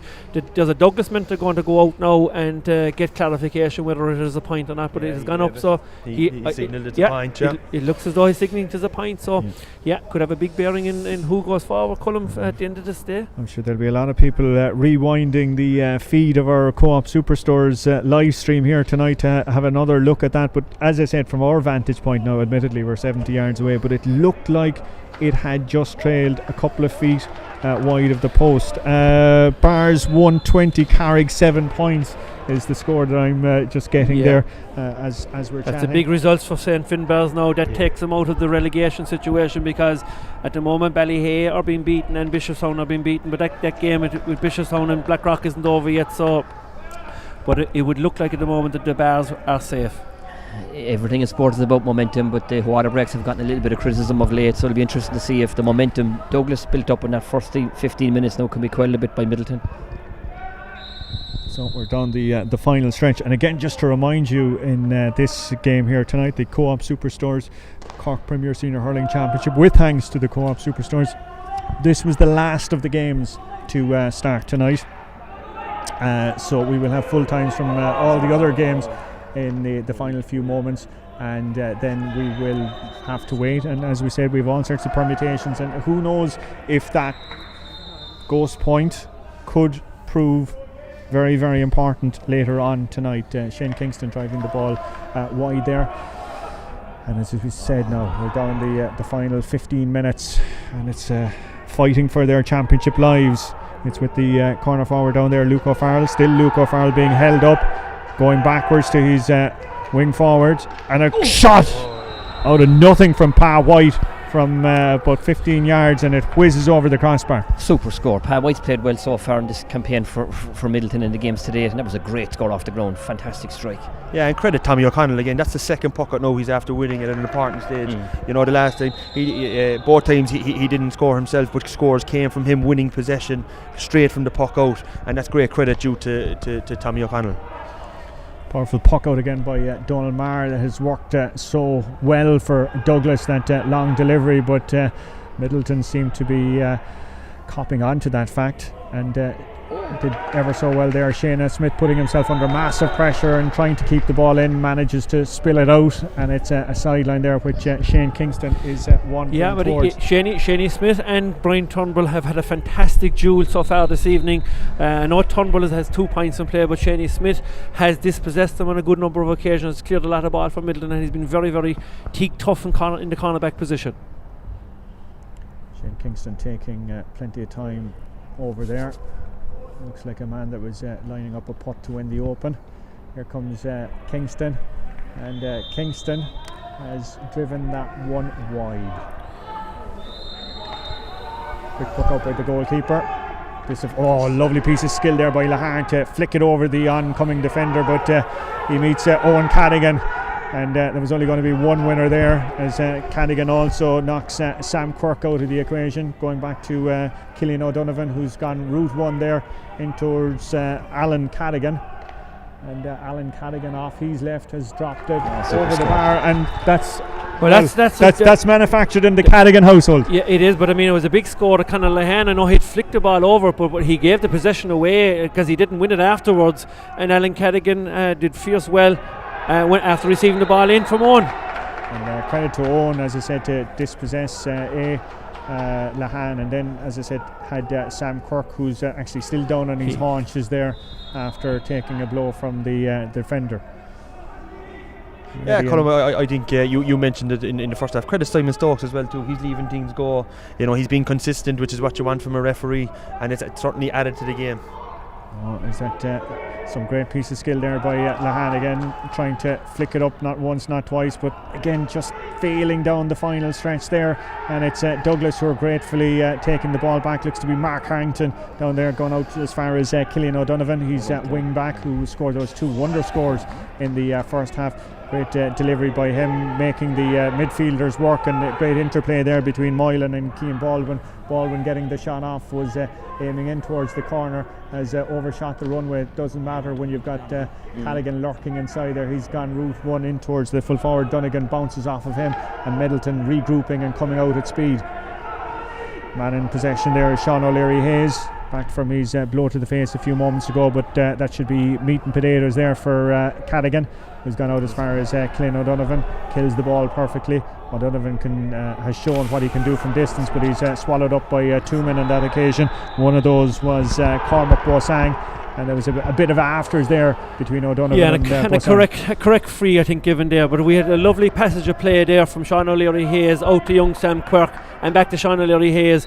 And you know, young Sam Quirk is only, I think, 19 years of age, out of Midland CBS, and he has quitted himself quite well in the middle of the field this evening.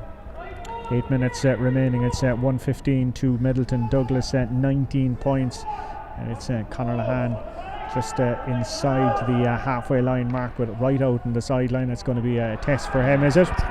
Well, when you're That's Conor a great Lahan, score, in fairness. these Great things leadership. are welcome challenges, aren't they? That was a great score, but what noticeable as well is how well Owen Cadigan is playing. There was an opportunity last year a while ago from Killian Donovan, who was hitting some great long balls in the first half, but he was dispossessed, and he didn't do great after Cadigan, cut out a Midleton attack quite easily.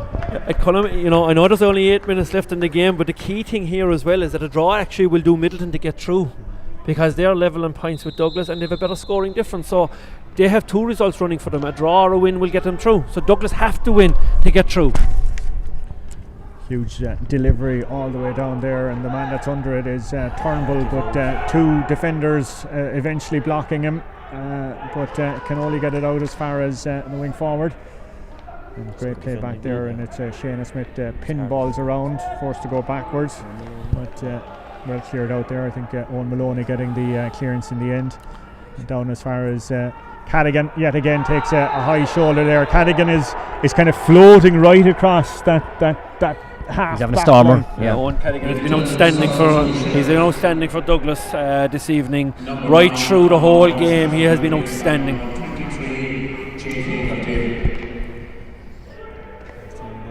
Jake Hegarty is in instead of Cormac Walsh in the Midleton lineup. Let's back with the action and the shot that's come off there, and that's another point for Douglas, and how valuable that could be, as we said, when all the facts and figures are assembled a little later.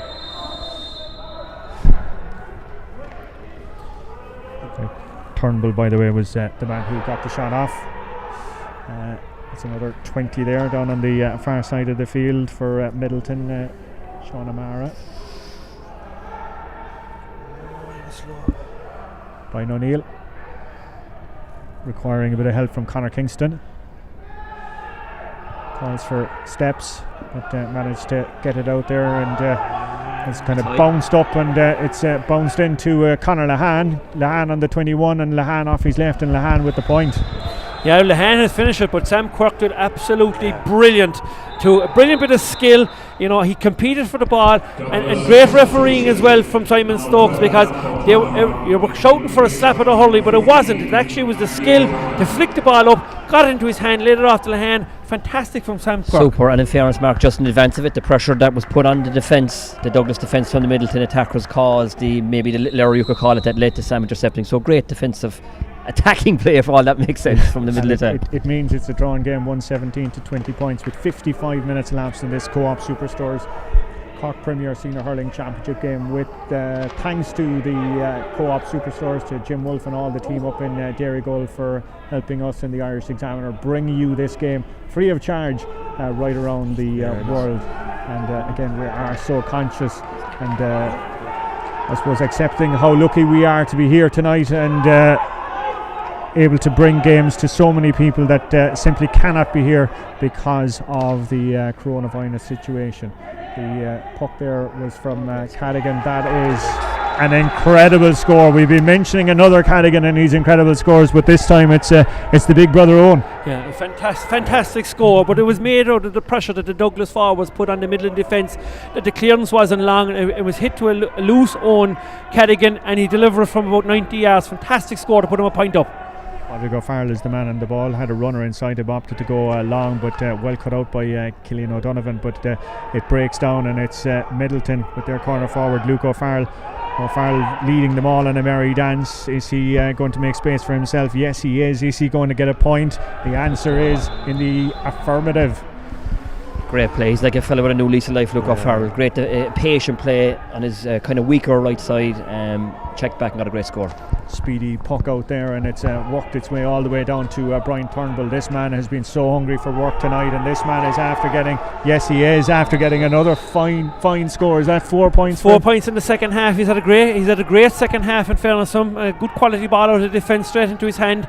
Probably first time that Shaney Smith hasn't actually competed with him in the air, but Turnbull has got 4 magnificent scores in the second half and is lit up this evening. Great credit to Donald Maher too for the awareness of getting the quick puck out after the concession of that score. It looks like another concession of another score, is it there, from Luke O'Farrell? No, the body language was all wrong from O'Farrell the second that it had left him. But he should have steadied himself, Cullum, like, do you know what I mean? He was out in front of his man, he had 3 or 4 yards on Donald Murphy, and he elected to shoot over his shoulder. I mean, you look at the difference at Turnbull, that he won the ball, he looked up and popped the ball over the bar. As you're watching the clock ticking down though, 22 points to Douglas. It's 1 goal and 18 to Midleton. All to play for. Hefty shoulder being taken there by Cormac Bosang. Still manages to stay on his feet back as far as Sean O'Leary Hayes. There's a lot of time in his hands there, dropping it down. There's 3 Douglas men under it, but it's going to be a Midleton man that's eventually going to get the ball. It's the man wearing number 20, Sean O'Leary. Great spot there from Simon Lee. He caught the ball 3 times. Often that's kind of let go. I suppose just to bring people up to date, Blackrock are 3-15, Bishopstown 18 points in the race for first place. Bishopstown after getting a few points back there now, so all the games are really coming down to the wire. I'd say we will be getting a few full times in a few moments time.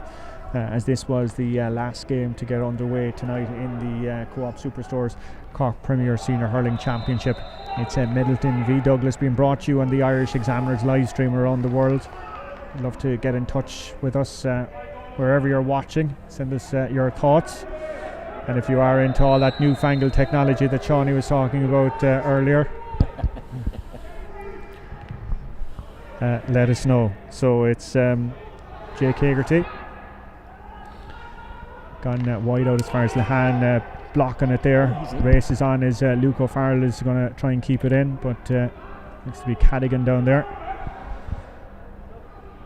It would have been a 65 almost if Luke had left it off, because Douglas player had touched it. Mark Harrington opting to come out here in front of us. Tracking back was Owen Dolan. Great ball by him in as far as Turnbull has a runner inside him. Oh, just overcooked the pass as far as Andy O'Connell. And referee spotting something there. It's going to be a free to Midleton. Brian Turnbull, he's been playing so well. You just would have liked to see him back himself there. I know there was a man, off the shoulder. The pass even Well, if he did pass it, which he did, it needed to go to hand. But he's been destroying his man here in the second half. Take him on every time he's done it. Something positive has happened, and here we have Owen Cadigan again reading the play, but it's gone over the sideline. There was nothing. There was he pucked the ball straight out over the sideline, over the far side. With 60 minutes on the clock, and there's a point in the game, it was hit to nobody. It's incredible that actually one of the defenders didn't take the ball and take a free, or else leave it to Conor Lahan. We've just been told 3 minutes of additional time, so 60 minutes elapsed here. It's Midleton 1 goal and 18 points, Douglas 22 points. The lads are watching the phones as full time's coming in from around the grounds, and we'll keep you updated on that, and then we'll be producing our tables, and the calculators and everything will be out in force. It's Douglas who are out in force at the moment with Alan Cadigan. Oh, that's a wonderful block down there by the cornerback on top of him. Killian Birkin did ever so well to feed off Conor Lahan. Lahan trying to make space for himself and trying to produce an equaliser. Douglas doing ever so well not to foul the attacker. There's 3 of them in there. The ball has gone to ground. Referee Stokes is, to be fair, letting play develop, and it's developing in as far as Midleton. The shot that came off there was from Sam Kirk, I think. A referee eventually having to get involved and to step in. Well, this is massive now. This is actually really what all the supporters and the people watching you want to see tonight. The bases are loaded. Midleton are a point down. A draw will do them to get through. They had possession, but the Douglas defence weren't going to give anything up easy, and they've turned over the ball. Magnificent defending by Douglas. Magnificent play. Cadigan back to his goalkeeper, to Donald Maher, who in turn finds Killian O'Donovan, and O'Donovan launching it down there, but can only find James Nagel.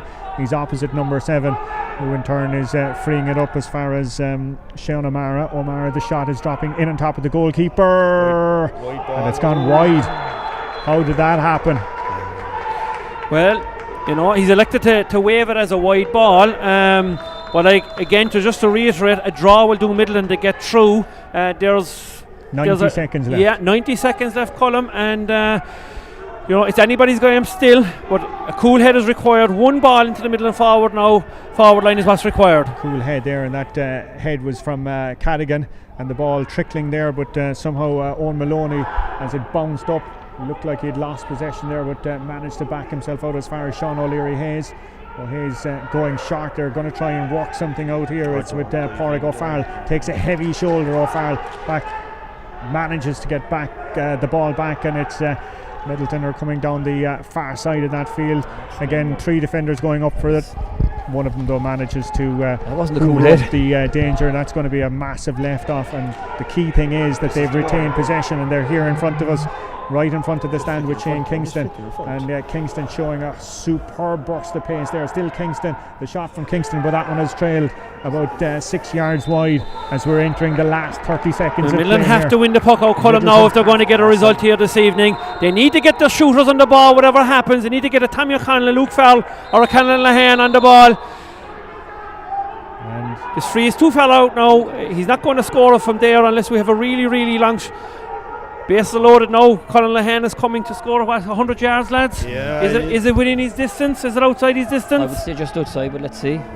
Yeah, he won't be far off it. He's after robbing a yard there, which could be crucial. The Douglas bench here are absolutely roaring it at the same linesman who said that the goal point was over. There's no Midleton player inside in the full inside the square now at this stage. Here comes He the topped effort it. from the It's hand. going to We're land gone over short. the 3 minutes. It's going to drop in and around the square. Up they go for it.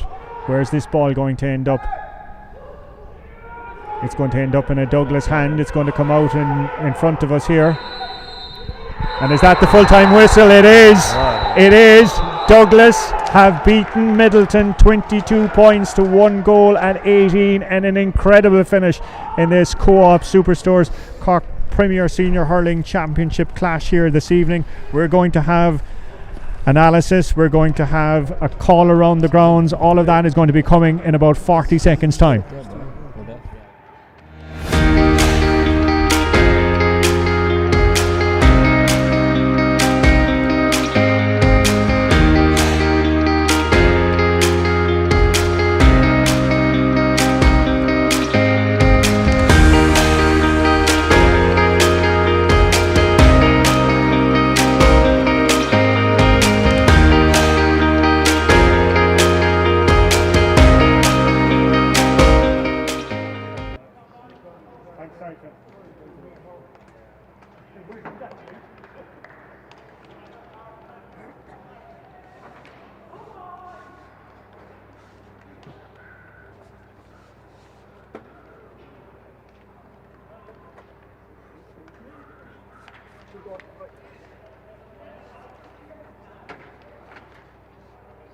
Come straight to Mark. The lads aren't done anyway.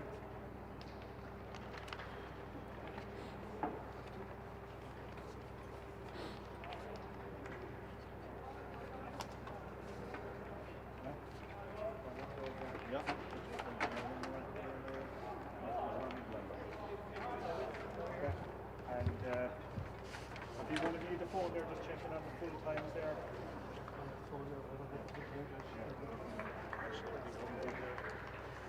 What land is that? Just like these fucking thunder. 250, 180. Go down, he was straw. I was on Midleton. Good job. 463. That's good. You're welcome back. We're just after moving positions here. We're waiting on full time coming in from around the grounds. The lads are punching some of the numbers there, and some incredible score lines coming in, lads. Yeah, Shawnee is just saying that the scoreline in the game isn't over at the moment. Is that Airnzone and Newtown is level at the moment, a bit similar to what we've seen here tonight, Colm. You know, winner takes all match at the very end, and whoever gets through there. I've checked the tables and the scoring difference.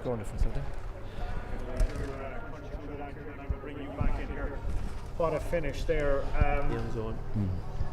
People, I suppose, have questioned Douglas's part in the past. I think they proved and silenced an awful lot of doubters with the last 10 minutes there. Yeah, certainly. I think I think Mark said it earlier that a lot of their dual players kind of focused on hurling this year, and you could really see it there now. You know, you could see the kind of bond and the spirit that maybe, possibly have been missing the last few years there, and the celebrations there at half time, what it meant when they were fighting for that ball that they thought was wide. And you look at their big players, Owen Cadigan was immense tonight. He was absolutely incredible. Alan Cadigan was brilliant. Shane Kingston in the second half was excellent, and Brian Turnbull, for a young fella, pitched in with 4 points just back from a hamstring injury. You could see him there in the first half. He was probably a bit wary of it and was kind of feeling his way into the game, but all their big players really stood up tonight. And then you throw the likes of Steve Moylan and Conor Kingston into it as well too, who are great club players, and they'll take a lot of heart and confidence from this performance, because I really thought that they were very good against Stars as well too, and a big win against Midleton here. They'll be a force yet in this championship, because they will take a lot of confidence from this performance tonight. Yeah, I go along with everything Fraggy said there. Again, going back to the likes of Conor Kingston, what they seem to have done as well is looked at players and maybe put them in positions that maybe the general punter out there that's not in the club wouldn't be familiar with them in, say. So I've never seen Conor Kingston playing full back in my life. I've seen him out the field, around midfield. Didn't know whole pile, to be honest, about Sam Donegan, but he was a revelation full forward. So there was players like that maybe aren't as limelighty maybe as the other fellas, the Cadigans and the Kingstons and the Turnbulls. They were a revelation. They Trojan were called out. And crucially there, on mention of Conor Kingston, had the awareness to commit the foul right there, knowing it was going to be the last puck of the game and it was beyond the range of, well, one of the greatest free takers in the county. Yeah, I mean, even if you left him go an extra kind of 5-6 yards, I mean, Conor Lehan landed it inside in the edge of the square. But as I said, it's just a small bit of kind of cuteness and that experience, you know. And it was ultimately the difference between Douglas progressing and not progressing, because as Mark kept saying during the second half, a draw would have done Midleton, and you know, they would have expected, you know, Conor Lehan, if that was another kind of 5, even 10 yards up further, you would have fancied Conor Lehan to put it over. But the fact that it was so far out in Páirc Uí Chaoimh, it was just a little bit too much of an ask to try and get it over. Okay, from a Midleton perspective, having the dream start, where did it all go wrong? I think in the second half they lacked fierce zip. I mean, Conor Lehan was playing off Mark Harrington and going out the field looking for ball. He lacked a little bit of energy, to be honest, in the second half. I'm a huge fan. I think he's a fabulous hurler and Cork need him, but he just lacked a little bit of zip. Luke O'Farrell, while he's still threatening in the second half, he wasn't as sharp in that second half. And I suppose, look, the big players that you wanted to stand up for Midleton didn't really stand up to the same degree as Douglas did. And, you know, tactics, you know, okay, I suppose from a Douglas perspective, you know, they continued to try and find the guys inside. While Cadigan was doing damage in the first half, Brian Turnbull then did the damage in the second half. So I think Douglas stuck to their guns. They stayed steadfast and they kept their half back line good and solid. They didn't get drawn up the field.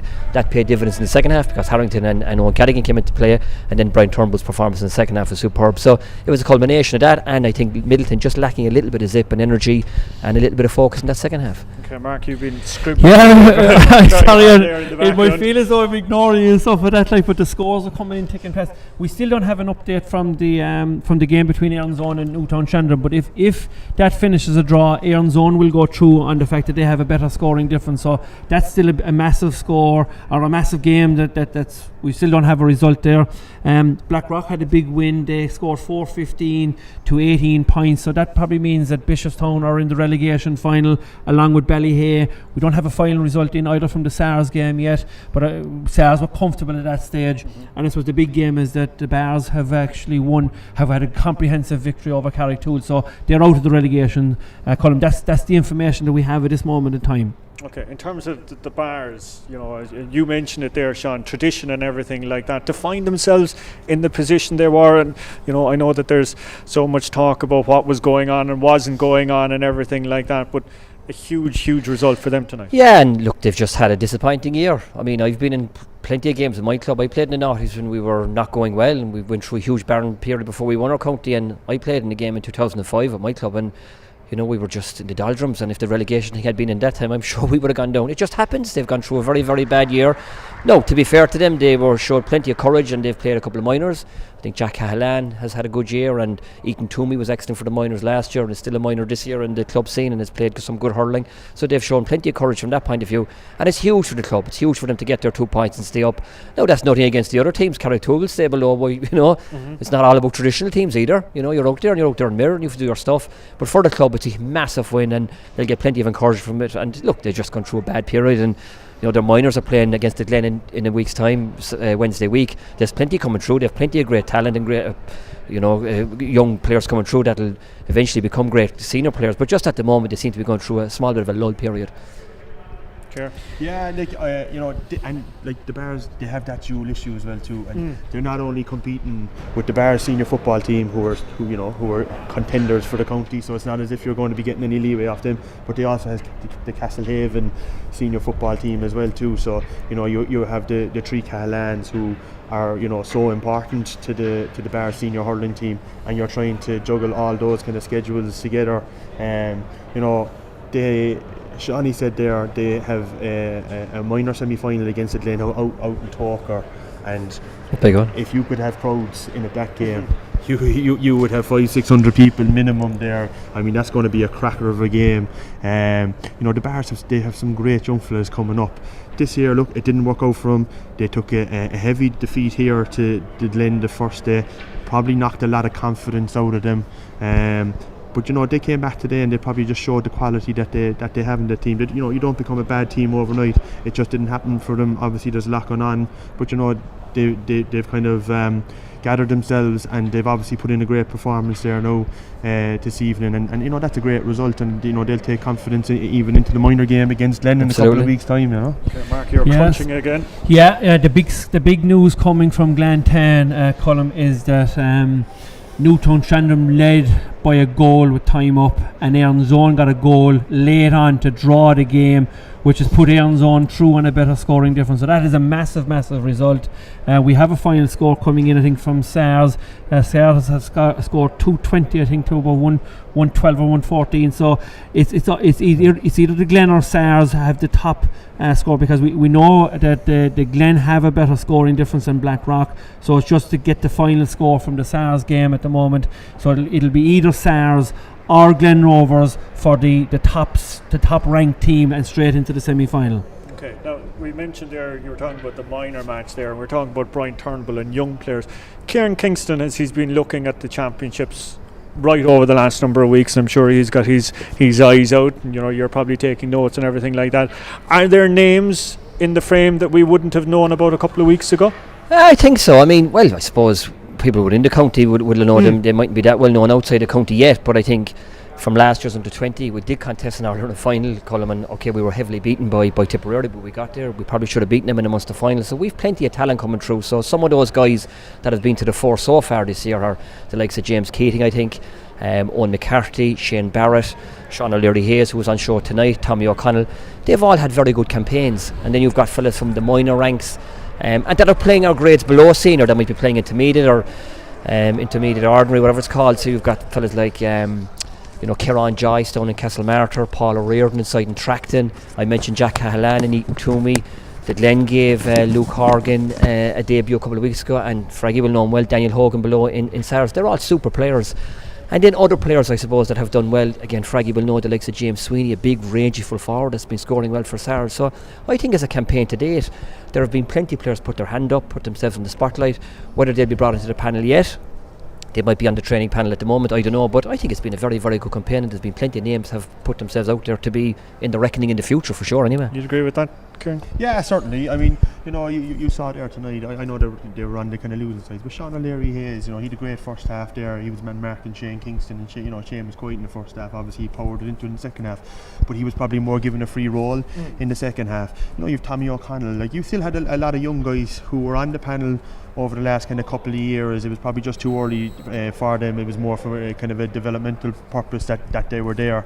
The likes of Jack O'Connor there now, and SARS as well too. You know, they're all going really well in the championship. And you know, if I was Kieran Kingston there, I'd be looking. You see Owen Cadigan, Allen, Brian Turnbull, even like Connolly Han had his moments tonight. He's had the kind of moments in every game. It's just putting that kind of consistency over the 60 minutes together. You know, Mark Coleman last night for Blarney was sensational against Blackrock. I'd be, you know, if I was Kieran, I'd be happy enough. I'd say my lads are showing good form in the championship, and you know, if they can kind of stay injury free, you're playing Waterford in a semi-final in Munster, and you win that, and you know, confidence, momentum is up, and anything can happen. But I think Kieran Kingston and his management team would be really happy the way fellas are playing at the moment in the club championship. Yeah, I totally agree with it. I mean, it's going to be a difficult campaign for Kieran. I think the county final is the 4th of October, then you're back into county training straight away. So the huge thing, as Fraggy said there, is the injury-free thing. You know, if they can get through the next couple of weeks, it's going to be hot and heavy. September will be blocked off now, please God, with a really good, intense championship. So injury-free is a huge deal. Just mention that the Waterford county final is on this weekend, tomorrow. Those players now will be freed up. You know, equally though, then they won't have competitive hurling for the next 6 weeks. So is it kind of a chicken and egg situation? Yeah, I suppose you look at Davy, like he's his players back now already, hasn't he? The Wexford Championship is over, but look, I suppose we've got the dual thing. We're a huge county, we've got multiple campaigns between intermediate, senior and junior and the whole lot. So, you know, from that point of view, we just have to try and balance the books and play the games in as a reasonable time frame as we can. We can't block them off and play week on, week off.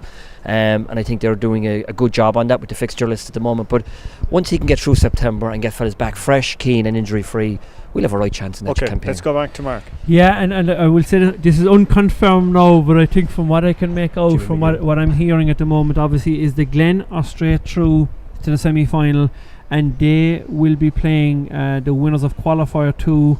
The Qualifier 2 is SARS versus Aaron Zone, a local derby there.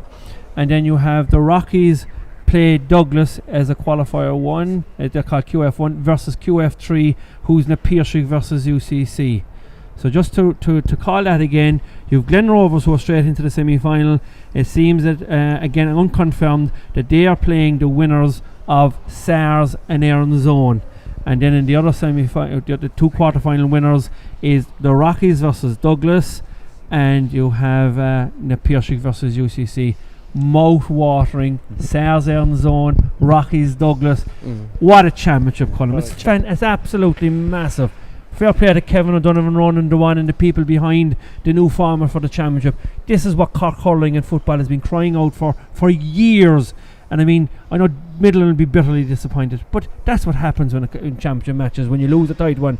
But like, you know, a draw would have done tonight. They would have been in the quarter final of the championship tonight. It's just how tight the game. And look what happened below in Glantan. Oh my God, Erin's Zone to get a goal with the last puck of the game against Newtown Chandram, and they're now in against South. This is massive. Yeah, and you mentioned it there, Mark. You know, the format, like Midleton are out. You know, like they have had 3 quality games. They will be disappointed to be out. But you want players playing quality games, championship games. And, you know, while they haven't progressed, they've still been given the opportunity to play 3 games, you know, which is, you may not have happened in the old format before. And, you know, that's what you're looking for. You know, like, I suppose the one bonus of kind of everything that's going on at the moment, you have these kind of games in a condensed period. And the feedback is players just want to play games, you know. They just want these, like you mentioned there about Kieran Kingston not having his players back. If he has his players playing in quality games like we saw here tonight, he won't be that bothered. Obviously he'd like to have them and playing in-house games and stuff like that, but when it comes down to the last minute there and there's a ball breaking at the edge of the square, you know, you find out a lot about your players in a do or die scenario like that. And can you imagine now against SARS and Erin's Zone, ball dropping in the edge of the square, and you know, you'll be learning a lot then about what players you have and what players you haven't in that like period. You look at the form, and we've mentioned the 2 Cadigans that were outstanding tonight, but Alan got 4 points. But up popped Brian Turnbull in the last 30 minutes of the game. You know, a guy coming back from injury, probably took a bit of time to get into the game, got 4 points in play. I mean, surely Kieran Kingston's going to be looking out for the lad now. He has something to offer for Cork, definitely. And equally, let's talk about the other Cadigan, Owen. We were, especially in that second half, Kieran, we were just mentioning it there, scored that crucial point just psychologically from about 70 yards, but that kind of free roll, the way he was floating right across, he was either winning ball or he was an outlet for ball. Yeah, certainly. He really showed his experience. Now, you know, we mentioned his tackle on the sideline, and also in the first half we mentioned when he looked up, there was no player up the line to play the ball to, so he played a kind of a 1-2 with his wing forward, and they won the free. And the point he actually got the ball in space. He looked up, and James Nagle was after dropping back, and he covered Allen's run. So Owen's option was actually gone. He didn't panic, he steadied, he brought the ball forward another 5-6 yards, and he took the shot, and he was able to execute. Owen has been tremendous the last few years. He's been excellent with Cork, and his form this year in the championship has been superb. You know, he's kind of been involved with the Cork minors over the last few years, Sean, and stuff like that. He's a great fella to have involved with young fellas, because he's very good to kind of share his experience, and he's a good communicator, and you could see there, you know, he played a really kind of leading role there tonight for Douglas. Okay, we're just waiting, as I said, just on confirmations of scores there to bring you. So we're just hopefully going to bring in the Cork Premier SHC table, which will be popping up on your screen there in a few moments' time. Mark, you're the man that we're looking to for all the answers. Jimmy McGee. yeah. Deadline there, Mark. Deadline there. Look, all we can do is go with the information. Colin, I suppose next year we'll probably have the screens in front of us to show us exactly what's going on, but with the low budget that we have this year, we'll just have to do the best we have with the technology that we have. Marty's going to be replacing me anyway. That'll be the first cut. I suppose, look, the big thing is really, look, we're all Cork people here, and we all want to see the Cork sport progressing all the time, to be honest with it. And there has been a huge, I suppose, everybody's got in behind the Cork County Board now and stuff like that. And, the field, we have a magnificent stadium here, magnificent field, and, quality sponsors as well, the Bond Secure, the Co-op Superstores getting in behind the championships and stuff like that. So I think all that stuff is positive. But now we have a championship then to back it up as well. And we have promotion, we've got relegation, we're going to have 5 county champions in hurling this year, we'll have 4 in football.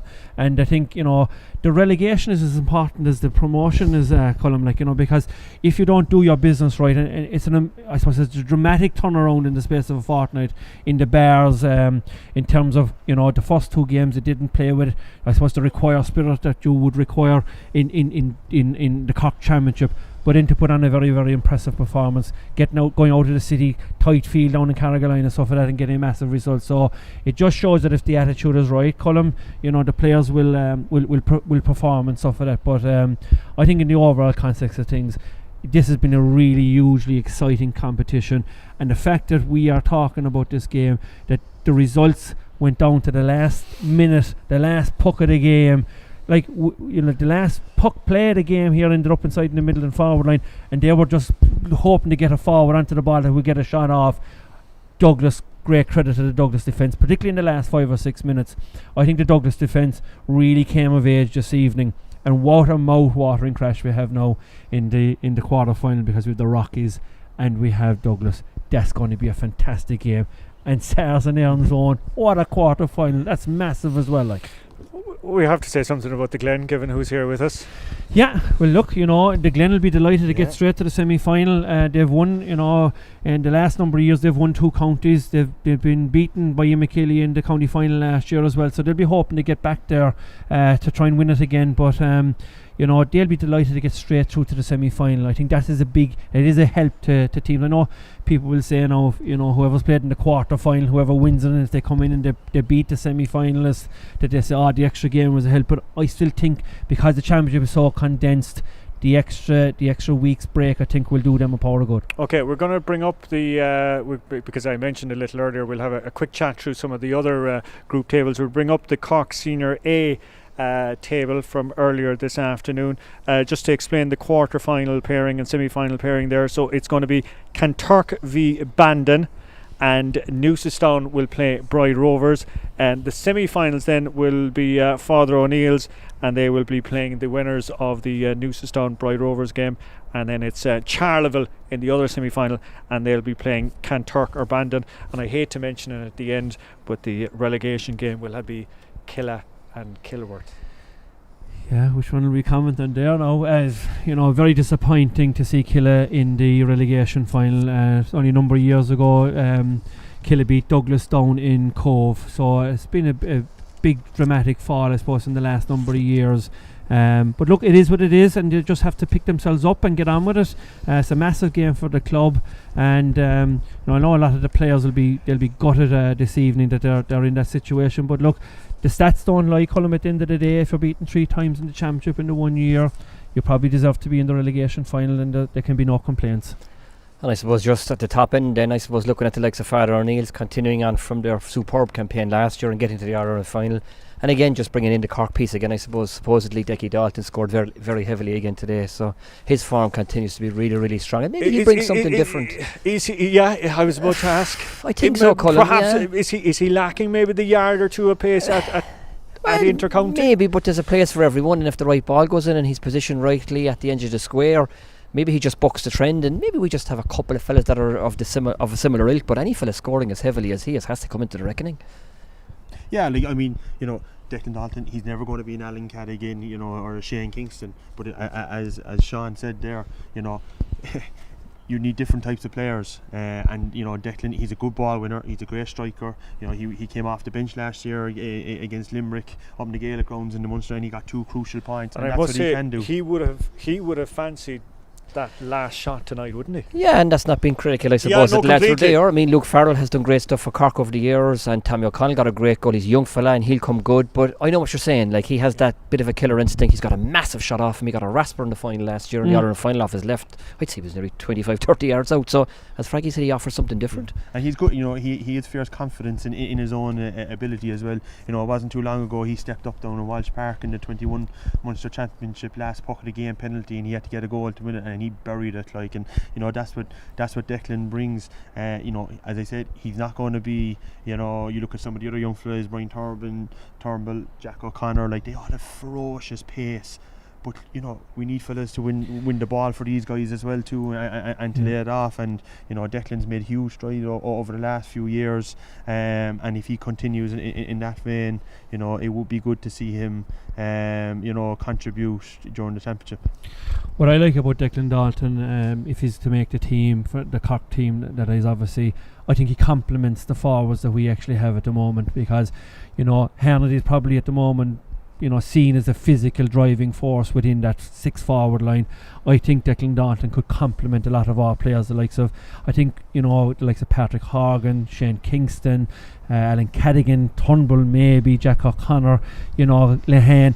They may feed off of a fella like Declan Dalton and the Hernandez, who's already doing it at this moment in time. And like, if you had a situation where we say Patrick Horgan has had a very, very good career in terms of avoiding injury and stuff like that. So I mean, if you had a Patrick Horgan scenario that he wasn't playing, but I don't think the responsibility for free taking would shift over to Declan Dalton at that stage, and anything from kind of 80 yards in, he is certainly, from a club perspective, has been very, very competent and very confident over the last number of years. And his form, and this is the beauty of the club championship being on before the inter-county scene, is that we're getting a look at the players in their clubs. And like, to be fair, all the inter-county fellas involved at this moment in time, you saw Mark Coleman got the headlines tonight after last night from Blarney, you know, so a lot of the inter-county fellas are playing to form and playing a bit better, and you'd expect that as well, because you know, they are the best players in their clubs, and you would expect, and that's the responsibility that your inter-county player has going back to his club, is that he is expected to be the key man in the team. Like, so in terms of the teams that are left in it, who are the likely?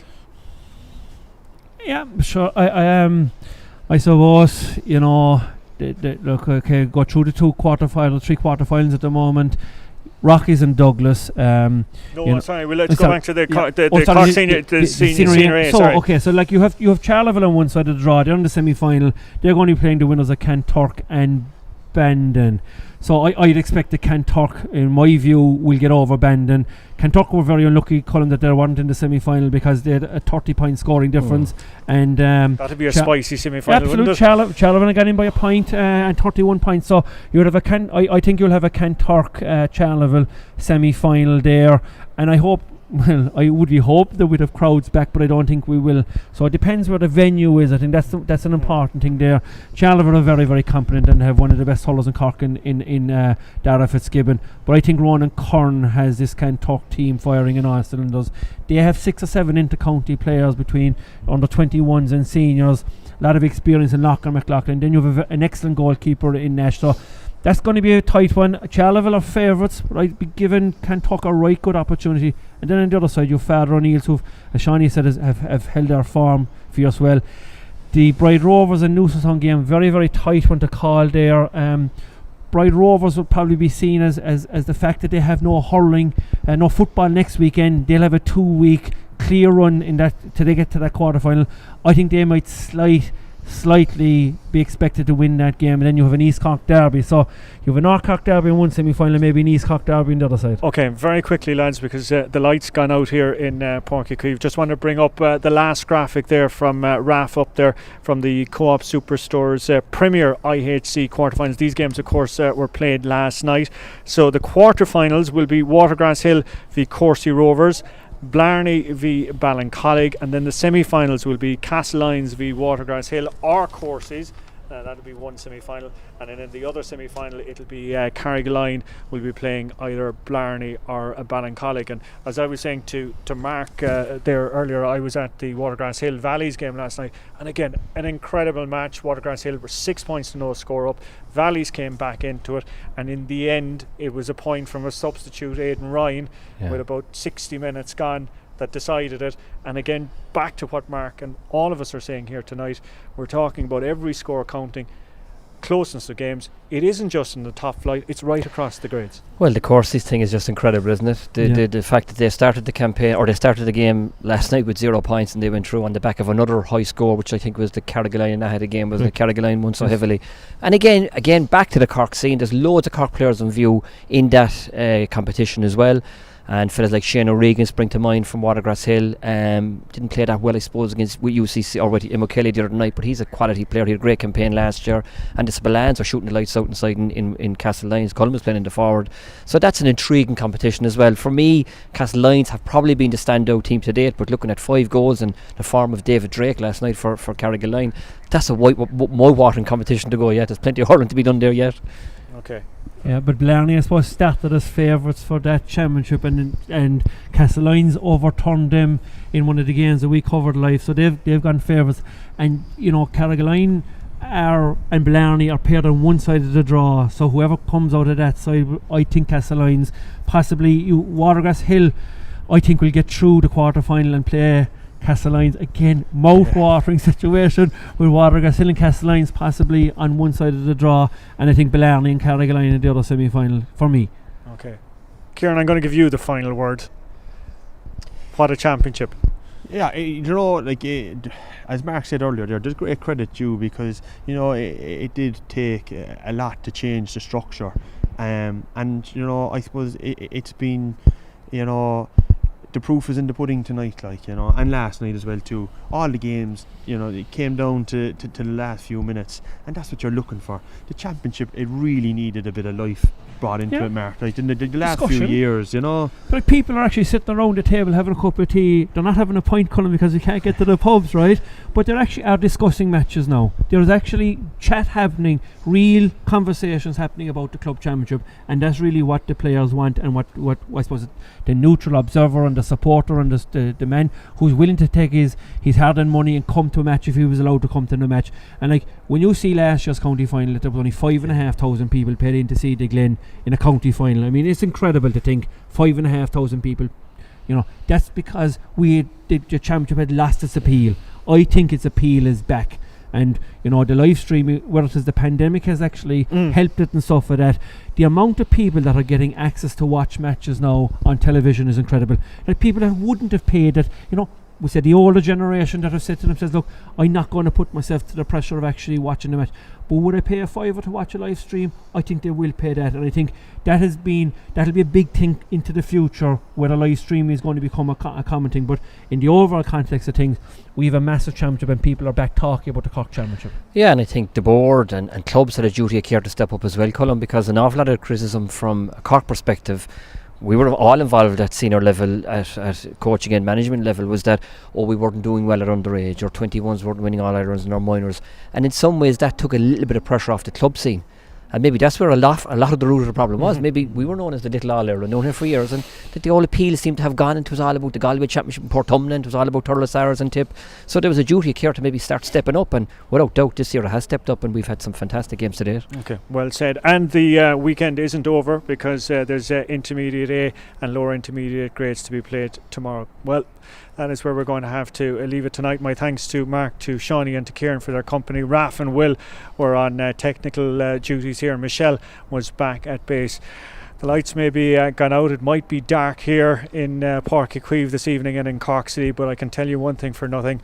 The Cork Premier Senior Hurling Championship is only starting to light up, and we'll be looking forward to the quarter-finals, the semi-finals and the finals right across the grades in the weeks ahead. That is where we're going to have to leave our Co-op Superstore sponsored live stream coverage from tonight. Thank you so much for your company over the course of the evening, and we look forward to returning to the action once again for the football next weekend.